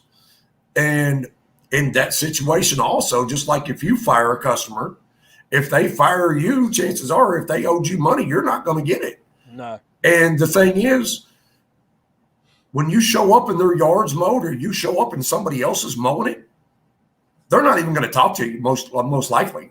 No. They're not going to answer the door. They're not going to answer their phone. And you can come by there every day knocking on that door trying to get your money. You can send them a text message every day. You can call them every day. They're not going to answer, most likely. And eventually you're just going to quit. I mean, that's money you lost because you didn't have that customer relationship. But on this channel I've started up, I'm not going to throw my name on my channel out there, and I'm not trying to promote it.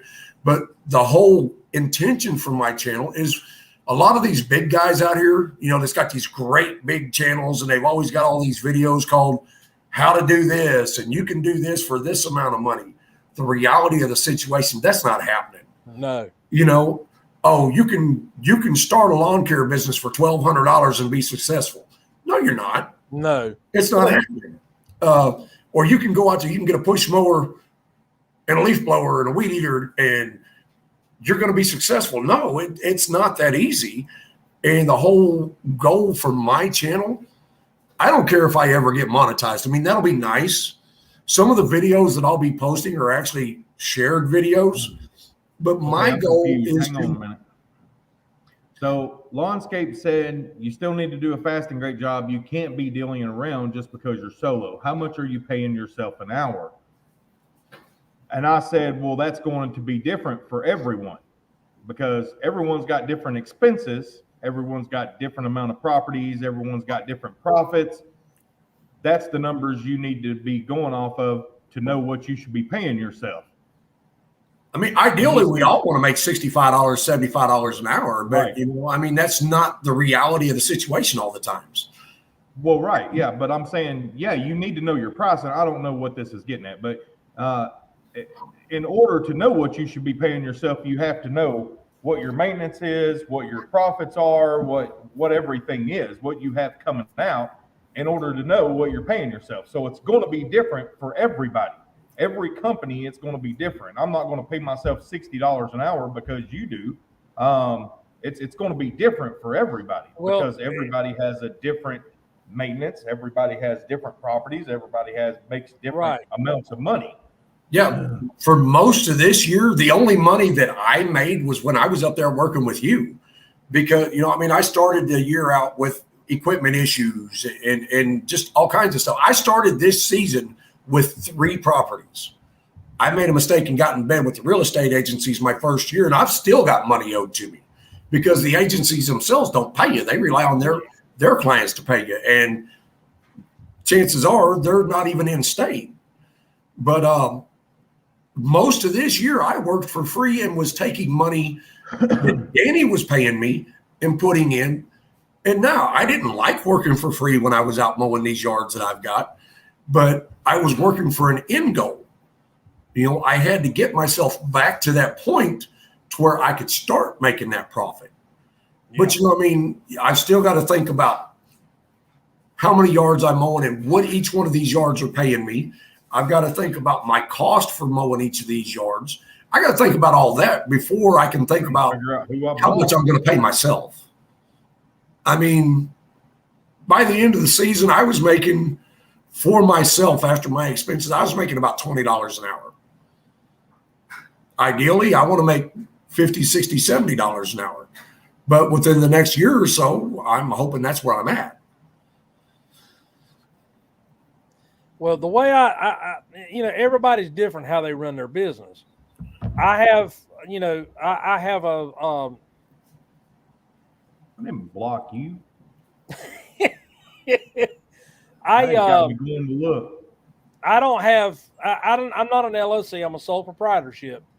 And at the end of the year, I do a Schedule C for my taxes. Well, I can't remember last year. I believe it was, I made a pretty decent profit. I mean, for the year. I mean, but basically what I do, I don't pay myself a salary. I've never done that. Well, see, as a solo, you can do that. As an LLC, you really got to pay yourself a salary. Right. Because the money's completely separate. I don't just use my Social Security number and just pay taxes on my income. I've got my Social Security number that I've got to pay my taxes on for what I pay myself. And then my business has its own Social Security number that I got to pay taxes on. Do you have a federal tax ID number? Yeah, I've got an EIN number. Yeah, I've got all that. Yeah. So, there's a lot of things you got to take into account before you can pay yourself. Oh, yeah. And decide how much you're going to pay yourself. Because whether you do or not, the business is going to eat. Yeah. There's a kid here where I live at. This kid is like the ultimate inspiration to me. I watch this kid. He's been mowing yards for about 2.5 years now. He started mowing these yards when he was 11. His mom or dad, whichever one was off when they were due to be mowed, took him around to mow. When he started this, he started it with Walmart off-the-shelf stuff. Mm-hmm. This kid literally scrimped and saved every single. He didn't go out and buy sodas. He didn't do none of that. He didn't spend a dime of it on himself.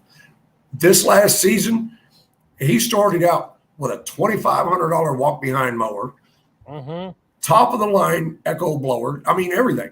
He took every penny he made and invested it back in himself. Well, granted, he can do that. He's at home with mom and dad. He's 11, 12, 13 years old. Right. He can do that because mom and dad are paying them other bills. But, when you see a kid like that, that's an inspiration. Oh, yeah. When you see somebody that's more worried about growing their business than they are having a brand new truck or that brand new iPhone, things like that. Someone like that, you can't do nothing but be impressed by them. Yeah. Here I am. Now, I see these guys run around where I live. They've got the, $5,000-$6,000 trailers. They've got 3 zero turns on it. They've got 5 weed eaters. Why in God's name somebody needs 5 weed eaters? They got 5 weed eaters and 1 employee. Yeah. You got 5 weed eaters. You got 5 edgers. You got 3 backpack blowers. And you're driving a $50,000 truck. Well, they're going to tell you that they've got all that extra equipment so they got fallback in case they need it. But that has nothing. The reality of that situation is they're saying, look what I got. I'm bigger than you. I'm better than you. I'm successful. Yeah, but they're doing this. Yeah, but Danny picks on me all the time about my truck. What kind of truck you got? I've got a 98 F-150 four-wheel drive that the four-wheel drive don't even work in. It's a rust bucket. When you go down the road, you're doing this with it. But you know what? That thing will pull the trailer and that thing will haul debris. Hey, I've got a 96 F-150 Eddie Bauer edition four-wheel drive. Four-wheel drive works. But it's got 231,000 miles on it. I don't even know how many miles are on my truck. My phone's my speedometer. My odometer don't work. I bought that when I bought that truck. I had a 92 Ford Ranger, and I had a wreck. Guy from another city wasn't familiar with this area, and he thought the intersection was a 4-way stop. Well, he pulled out in front of me, and I totaled my truck. But anyway, I found this truck on Craigslist and went and looked at it, and the lady, made me a deal, got the truck. It had 97,000 miles on it. Well, it's got the old school 5.8 Windsor engine in it. It's got the E40D transmission, and I'm telling you, if it can get traction, it'll pull the gates of hell off the hinges. I mean, that's a working rascal. So Do you hear that, Danny? Don't let Danny make fun of your truck now. Oh, the whole reason he makes fun of it, it's not because of what it looks like. It's not even because of how old it is. It's because it's a Ford. And hey, first on race Look, day. I know when he's coming Love to the my house Ford. because you can hear it squeaking all the way around the block before he Hey, gets in here. my truck's defense, it did not do that until my baby brother rode it. Now, mind you, I'm the oldest and the smallest. My baby brother is like 6'5" and 500 pounds. Wow. He got in the passenger side seat. My wife was giving him a ride. He got in the passenger side seat, and then that side started squeaking. Then one day she let him drive the truck. Then the driver's side started squeaking. So, yeah, I mean, I can't sneak up on nobody. You hear me squeaking down the road. Yeah. But, I mean, even when I get to the point to where I can't afford a nice truck, that truck will still be around. That truck will be the one I go out. Because that truck, I can put some debris on that truck. That truck will haul something. That's why I didn't buy a new truck, is because mine's paid off. There's nothing wrong with it. Like, there's no reason for me to get a new truck. I want. If I had the money and I was going to stay in this business, I would buy me probably about a 2000 to 2004 F-250 with the 7.3 in it. Well, I think once I get the money to upgrade on a work truck, I'm going diesel. Now, granted, diesel costs a little bit more, but it lasts so much longer now. I mean, that's just where I'm going whenever I do buy a truck. But this truck here, once I get another one, this one's going to the shop and everything's getting fixed on it. Because I mean, it's a workhorse. It's got that big 5.4 Triton in it, and I mean that thing it's a beast. Yeah, see, that's the way I feel about mine. My son names everything, and he named my truck Jack. Well, he wants my truck when I get another one, and he's 17 years old. And so what I'd like to do with it is I'd like to park it, fix the little cosmetic stuff that a 17-year-old boy would like to have fixed on the interior. Get it cleaned up, get it detailed and everything, put some nice rims on it for him, and then let him drive it. That'd be his first, because it's built like a darn tank. I mean, the guy that bought this, ordered this truck new, he owned Cumulus Broadcasting Company. It's a radio company, and he ordered this truck to pull a 32-foot cabin cruiser. It's got the 2-stage oil cooler. It's got it's got dual transmission coolers, and it's got a 2-flue radiator in it, where most F-150s have the 1-flue. And I'll put it this way: I had to replace the radiator in it not long ago, and I made a video of it, but the video didn't turn out really good because the camera angles and everything were not good. So I never did edit it and post it. But when I put that radiator in there, I didn't realize how much the other radiator was stopped up, because now it will barely get warm in the wintertime. I mean, it puts out lukewarm air in the cab. It don't put out really hot heat. Oh, that truck of mine, that thing will burn you out. And my windows are temperamental. They work when they want to. Yeah. And when you're in that thing and you got that heat cranked up and you're going down the road and you're highway and you can't put the window down, I usually find it, because I can pull over, shut the truck off, because I've got where you can put the windows up and down after you turn the key off. As soon as you shut the truck off, you can put the windows down. So I usually, when I get in, I just start out by cracking the windows and getting it over with. Yeah. Do we run Danny off? It's hard to tell him what he's doing. He may have went to the bathroom or anything.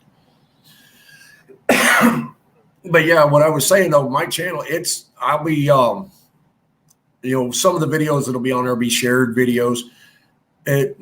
My goal with that is to take these little guys out here that are just starting out, or these people that have been doing it and they're running into roadblocks, trying to teach them how to get around them, tips and tricks. Yeah. And, it's like, I just shared a video on, it's a Harley carburetor, but it's still a small engine carburetor. The rebuild is the same. I shared that video, And I put it under a category I started called small engine repair because, I mean, the little guy, the guy just starting out, if he can figure out how to do this on himself, chances are he's only got one mower. And anybody that's ever taken a mower to a mower shop knows you don't know when you're going to see that mower again. You got that right. And that was one of my big fears, you know, because I run with just one mower. I don't have a second mower. I mean, I do, but it's a push mower, and I don't want to have to use that if I don't have to. So, you know, either knowing somebody that can fix it for me without taking it to a shop or knowing how to do it myself, that's a big advantage when you're a little guy. I mean, because not everybody's got $6,000, $8,000, $10,000 to go throw around just for a backup mower. Right. So that's the goal. The way I got my the way I got my backup mower, it's a Craftsman Z6400. So 2000. I'm sorry, it's a Craftsman. I'm sorry. Oh, hey, dude, hey, that thing's built like a tank, dude. My wife will never let me buy Craftsman again after I bought a Craftsman chainsaw. I had a customer whose father passed away, and the guy that his father had cutting the grass and doing the work, he wasn't doing anything. I mean, he'd go out and run over the yard, blow off the driveway, and leave. I mean, that's all he did. And when I got to the house, now, Danny, turn around and look at your garage doors. Imagine both of those garage doors from the floor to the ceiling being covered in ivy. Being covered in what? Covered in ivy. Vines. That's the way this guy's, the entire front of his house, windows included, was covered in ivy. All the way up to the shingles. And they wanted the bushes trimmed. They wanted all that ivy gotten out. The backyard was even worse. And so he wanted me to give him an estimate on what to do and how to deal with this. So I looked around and when we walked in the backyard, I mean, the grass in the backyard literally was up to my waist. I'm 5'8", and it was up to my waist. And we walked through there, and then we turned and walked around the swimming pool. And when we did, I saw this lean-to shelter. And under that lean-to shelter was sitting this Craftsman Zero Turn. It had a flat tire. And I said, does that mower run? He said, yeah, it runs. He said, it's barely got any hours on it. And he said, when Dad got sick, he had just bought that mower. And so he said, my brother will take it down to his house and mow his grass and bring it back and then do Dad's yard. Well, anyway, make a long story short, I said, I gave him the estimate. And he said, that much, huh? I said, yeah. I said, but listen, I said, what are you going to do with that Craftsman mower? He said, we're probably going to sell it. I said, don't sell it. I said, I'll do every bit of this work in exchange for that machine. And he said, are you serious? I said, yeah. So I had to put out the labor. I didn't have to put out any extra money, any extra funds. I didn't have to, pay dump fees or anything like that. I literally worked that off and took possession of that machine. And then they called me back because I did such a good job. They called me back to pressure wash around the swimming pool and the driveway and the carport. Hey, there's nothing wrong with hillbilly haggling on occasion. I mean, I've done it. I actually made money on that. And I just put a new deck under that Craftsman because it is a homeowner grade. I mean, it's a residential mower. It's not built for commercial use. And I wore the deck out because when I got that mower, I was in transition from going from my old machine to my new machine, big machine. And so I was kind of in limbo and I had to have something to work with because my other Zero Turn was broke down. So while I was waiting for my new one to come in, I used that one. Well, I'm telling you, that thing is to be a Craftsman. It is a stout machine. It's got a 22 horse Kohler engine on it, and it never fails to start. But the reason I'm saying all this, if you come up with a customer that has something like that where you can work a deal on getting you a second mower, do that. That's what I mean. Yeah, I mean, there's whatever you got to do to get that second mower. But I mean, some guys are going to have to wait a while before they get that opportunity for Oh, even yeah. anything like that. So, I mean, that's the goal of those videos, is to show them guys how to keep their stuff running. Because I'm sorry, but I'm scared of the lawnmower shop other than going in buying a part or a blade or a belt. Yeah. I'm scared of them. Well, see, I try to do as much myself as I can. You know, I do know my limitations, but you know, I'm what the old folks used to call a tree shade mechanic. Yeah. You know, but I do what I can, but then I do know my limitations. And when I reached that, I was like, hey, it's time for me to take my hands off of it and let somebody else do it.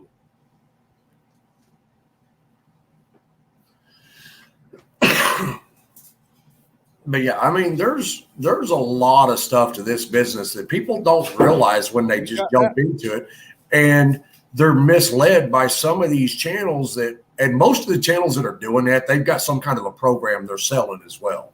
Yeah. And I mean, I still watch these channels that do that, but a lot of the lawn care channels that I watch, it has nothing to do with a word coming out of their mouth.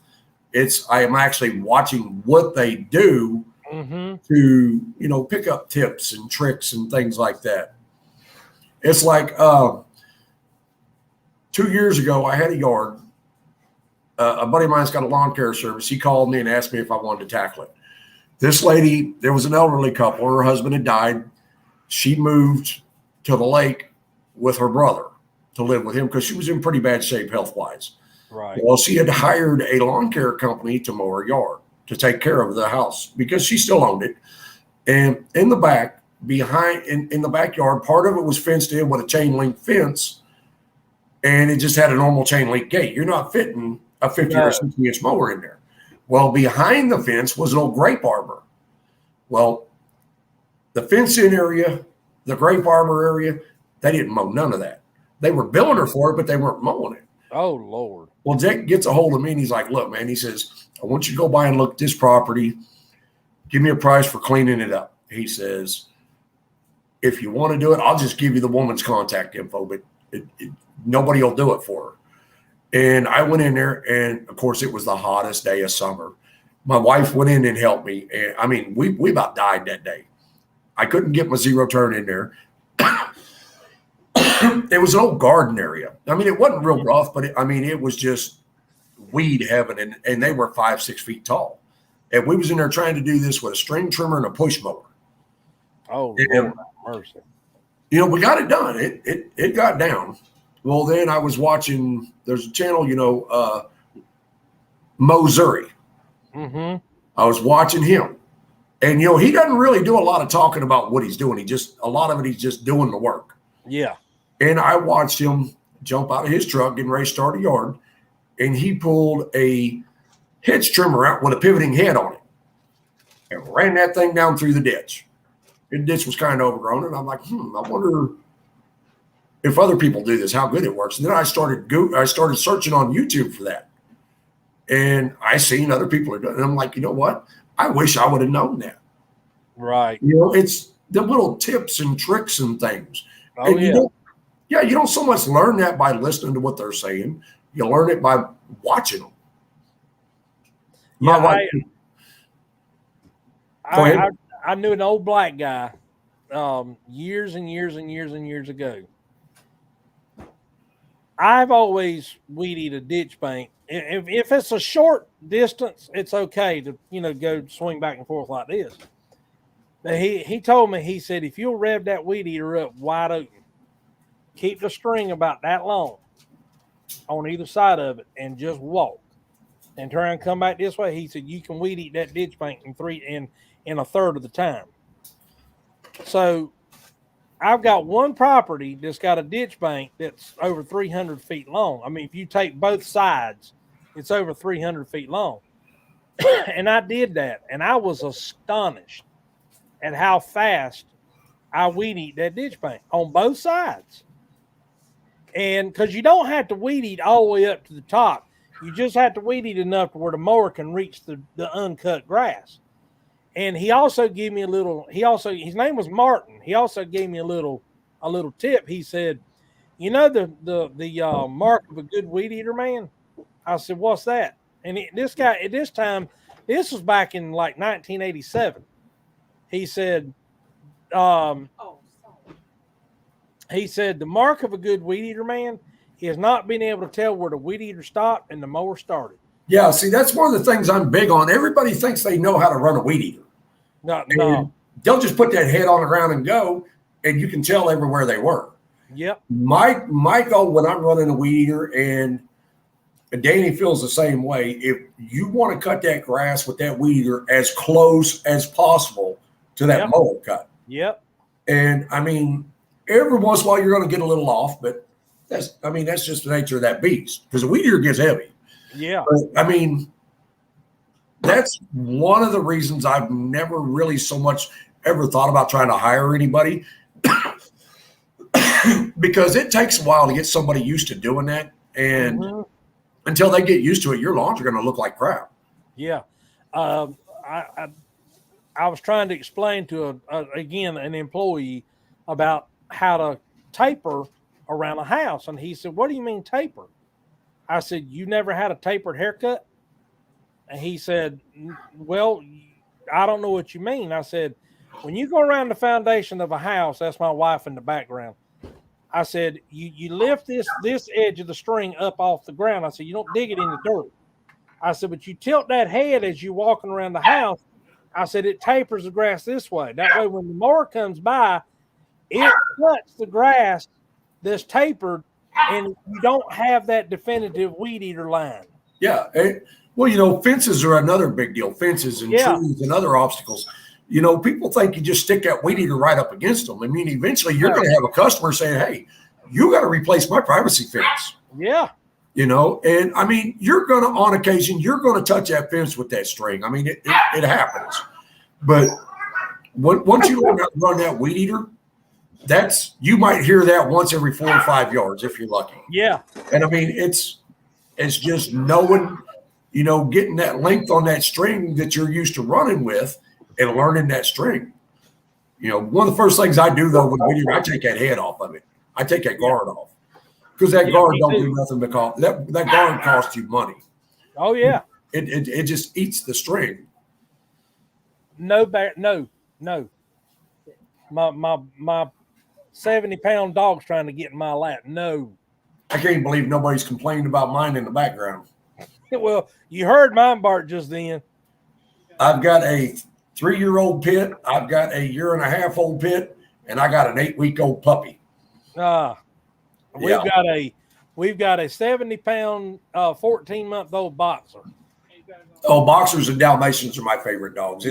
They're hard to find. Well, if you like boxers, check his channel out. It's Baron the Boxer Dog. All right. But he's laying there. He's looking at me like, "Can I please get over there?" No. Boxers, they're unlike any other dog when it comes to personalities. They're I mean, every boxer is unique in its personality. I mean, it's just what they are. I don't know if you can see him or not. Oh, yeah. He's a big boy. Yeah. And every once in a while, well, more often than not, a boxer is just like having another kid. Even when they're 12, 13 years old, they're as bad as having a 7-year-old kid. Yeah. Their entire life, they're a toddler. Yeah. I come in the morning. I'll get up in the morning, and he is instant crackhead.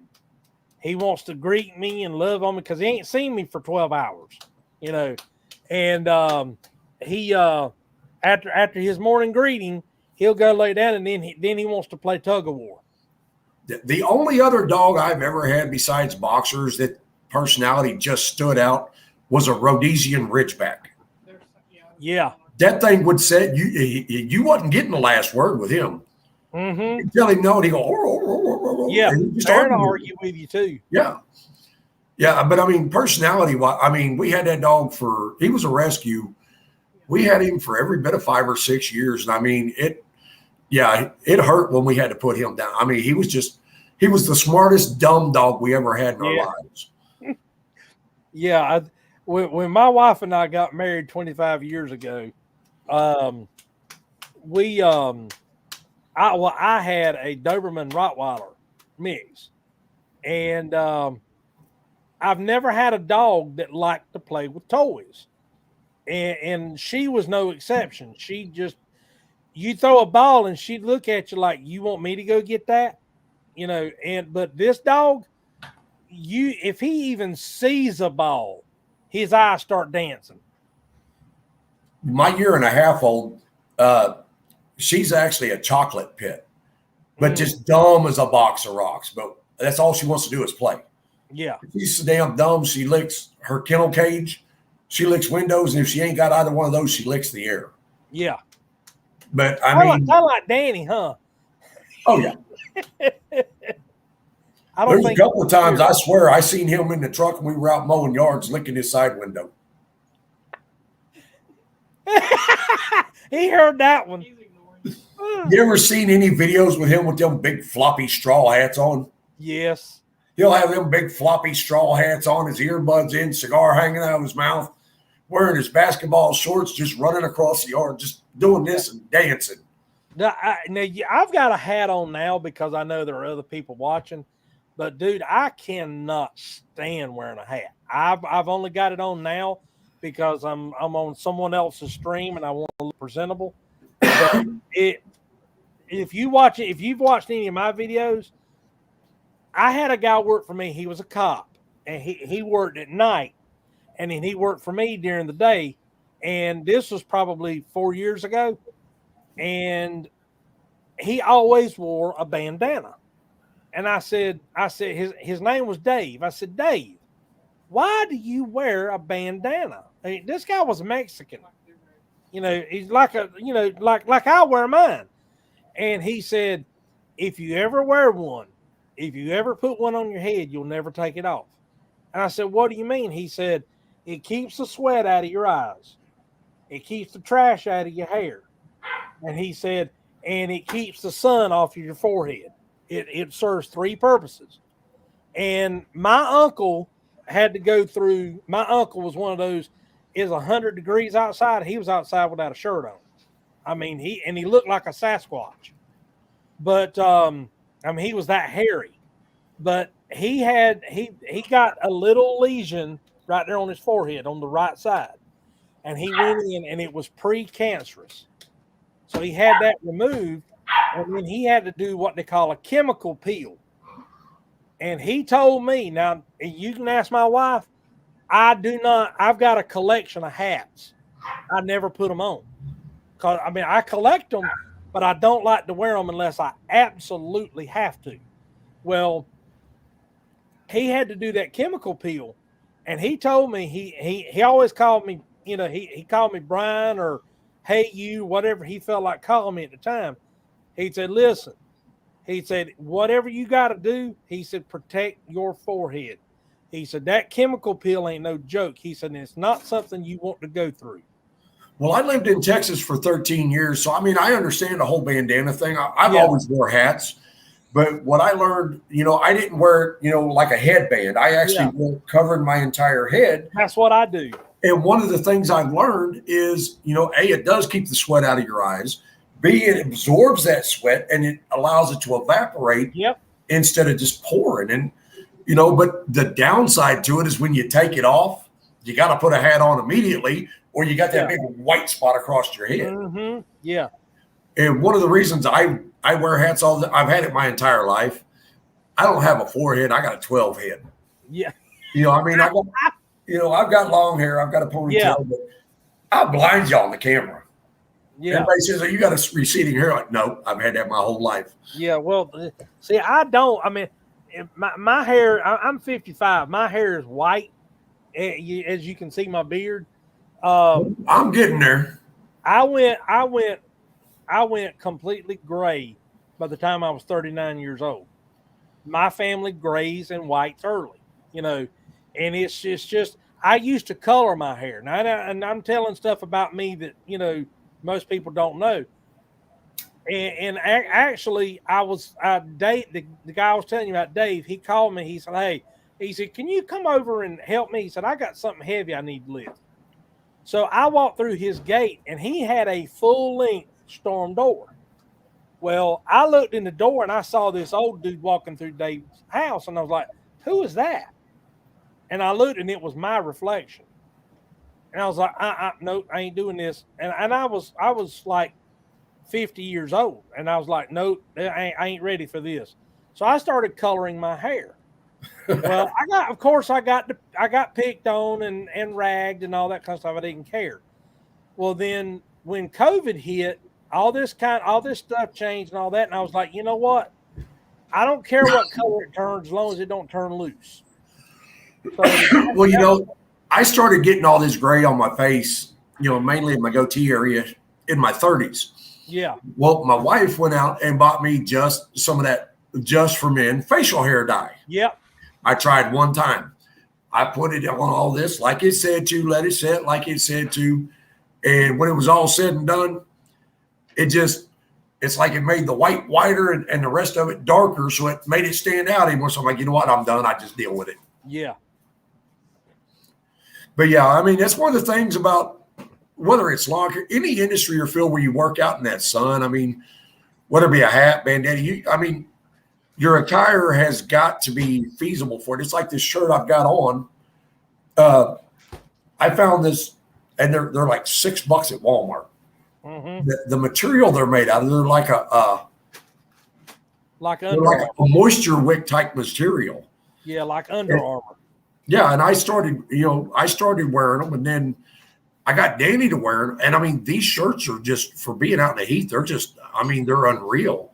And then you get them wet and get out in this and driving down the road. And I tested this one night. Me and my wife were going to the next town over because there's a restaurant over there we like to go eat at now and then.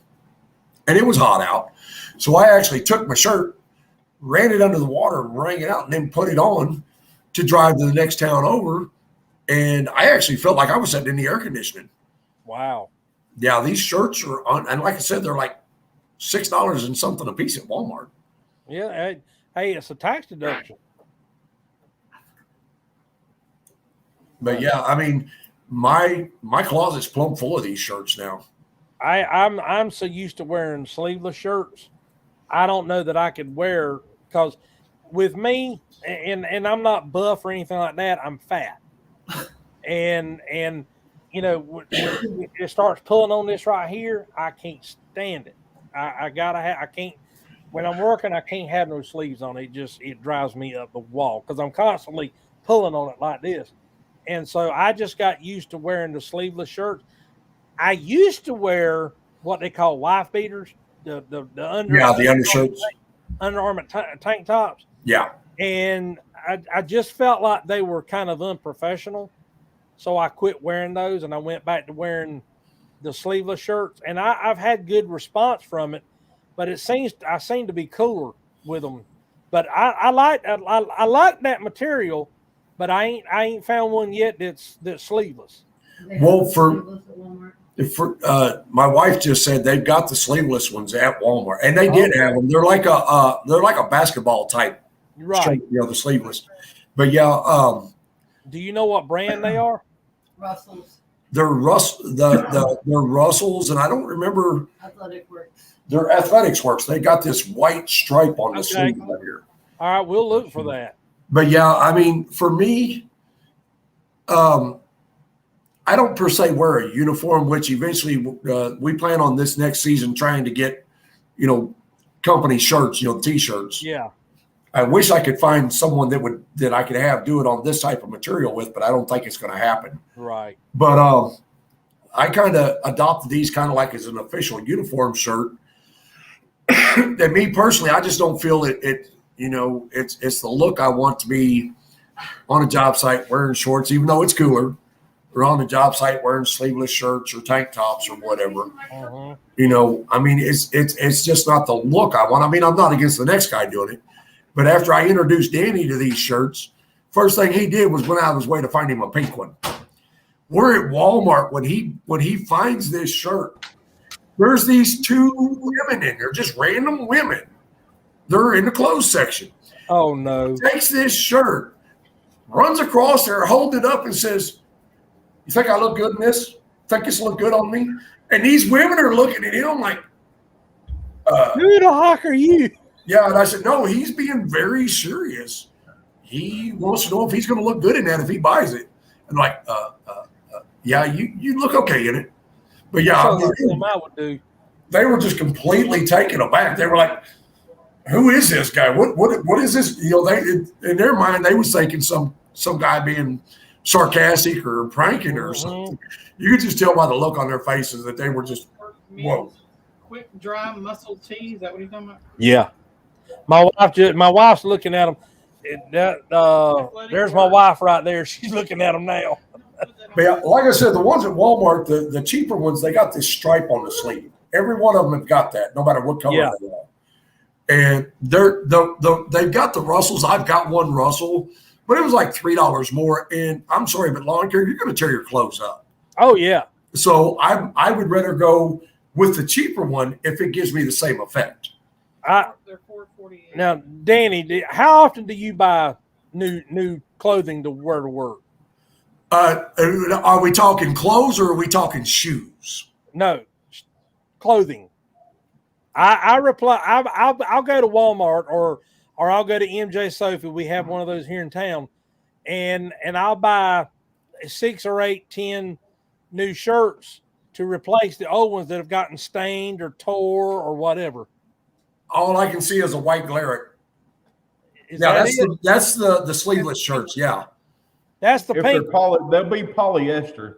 Oh, the one Danny bought was like a light. That's probably them quick dry. The one that Danny got was like a light, bright pink.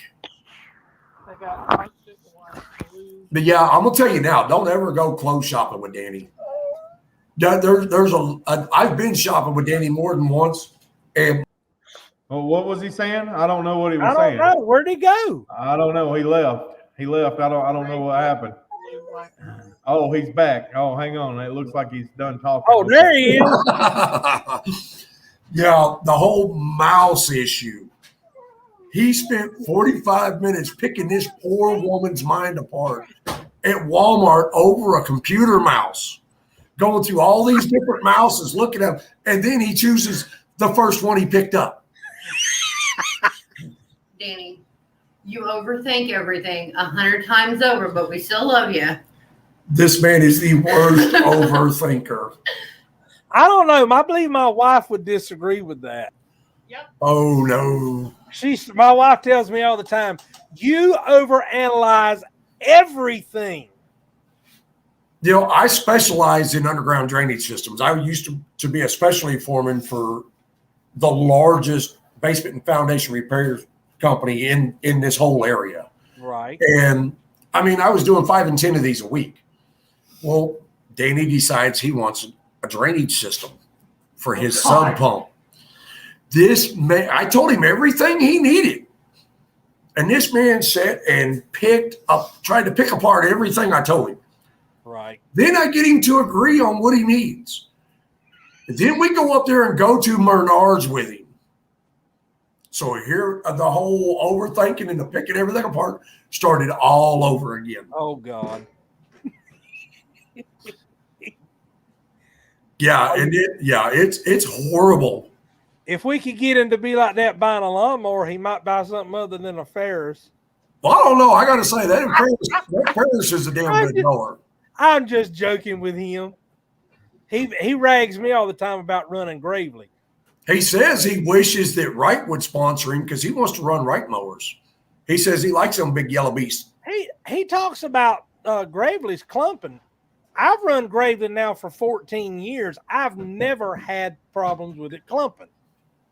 Yeah, but you know the thing is who makes Gravely? Aaron's. Yeah. Aaron's, I am not impressed in any way, shape, or form with Aaron's. So, Well, I mean, I don't see anything they make being worthwhile. What you don't understand is Gravely is a different division from Aaron's. They own it. But see, here, I don't, do you run X-Mark? No. Okay. We don't have X-Mark near us. Okay. No, we don't have that in this area. X-Mark, you have to go back to like the 1960s in your research. The man that owns X-Mark or started X-Mark back in the late the early 70s. He was a former employee of the Gravely Corporation. And he wanted to, he tried to convince Mr. Gravely to build a lighter machine and it would be cheaper. And Mr. Gravely said, no, we're not doing that. So what he did, he redesigned a zero turn the way he wanted it to be. And then he pulled out of Gravely and started his own company, which is now called Xmark. And his name was Mark. And I don't think he owns it now, because this was back in the late 60s. But anyway, make a long story short, when the Gravely family sold to Aaron's, they would only sell with the agreement. And I've seen the article from Gravely. They would only sell it if Aaron's would build Gravely's to Mr. Gravely's specs. And it's a different division of Aaron's than. I understand that tools can be associated and affiliated and even made by the same manufacturer and be just completely different qualities. It's like Danny introduced me to the Red Max Weed Eater this year. I have worn so many Husqvarnas out, and I just have no faith in a Husqvarna anymore. Right. And I didn't know Red Max was made by Husqvarna until Danny told me. And when I put my hands on his Red Max for the first time, I fell in love. I mean, it's just like night and day between the two. Yeah. So, I understand that. Steel. Oh, I hate steel. I use steel, but I would prefer not to. See, a lot of people say that. I've been running steel weed eaters for, probably 15 years. I've got a couple of junk ones. You want them? And I can tell you right now, I've never had a problem. As a matter of fact, I've got one in there right now. It's an edger, but it's got a weed eater head on it. As a matter of fact, my first video of doing lawn care is the review of that machine. And that machine right now is 7 years old, and I can go in there right now and crank it up. I mean, I've never even had to put a coil on it. It's got the original carburetor on it, and it fires right up, and it runs just as good now as it did the day I bought it. Well, yeah, I mean, for years, the only chainsaw I wanted was a steel chainsaw. Yeah. And my last one, granted, it was a small one. It was just a little MS 170, but That's what I have. I'm sorry, it ain't got no balls. I actually just sold my MS 170 here a while back because I ended up buying a Bowling Pro just so I could have a second chainsaw that was a little bit bigger. And that Bowling Pro just runs rings around that steel. And it's like, you know what? I'm never going to use that steel again, so I might as well sell it to somebody that will use it. What kind of chain were you running on it? The standard, I couldn't never find a chipper chain to fit. I love chipper chains, but I just couldn't find nothing for it. I was running overgrowns on it. I run a carbide tip blade on mine. I've cut trees 16 inches across with it. I mean, it barely had enough bar to cut, and it eat right through it. I mean, and it to each his own. I'm just saying I've had success with it where you may not have. Yeah, the one I had, you touch. You can get a lemon in anything. Yeah, it was a straight lemon. Yeah. I mean, but I figured I was never going to use it again, so I might as well sell it to somebody that's going to use it. Right. But yeah, one of the things I didn't like about it is only had one nut on it instead of two to take the chain guard off. Well, see, mine's got two. Mine only comes with one, where the other one would be is the tensioner screw. Oh. It was constantly coming loose on me. I had a newer model than mine. Yeah, it was only, when I sold it, it was only like a year old, if even that. Because my MS 170 right now is about 6 years old. Yeah, this one's maybe a year and a half old. Oh, okay. Right now it's maybe that old. And you know what? They might have changed. I don't know. But the one I've got, I had a bit of problem with it. I bought it from a farm and home, and I mean, this place has always been known for selling chainsaws. Yeah. And at first I thought somebody stole the nut off of it. Right. So the guy that owned the business, I mean, he's been in this field his entire life. He didn't even know he was selling chainsaws with only one nut on them. Good. He was running around trying to find another nut for it so I could buy it. And then we realized that was the tensioner hole.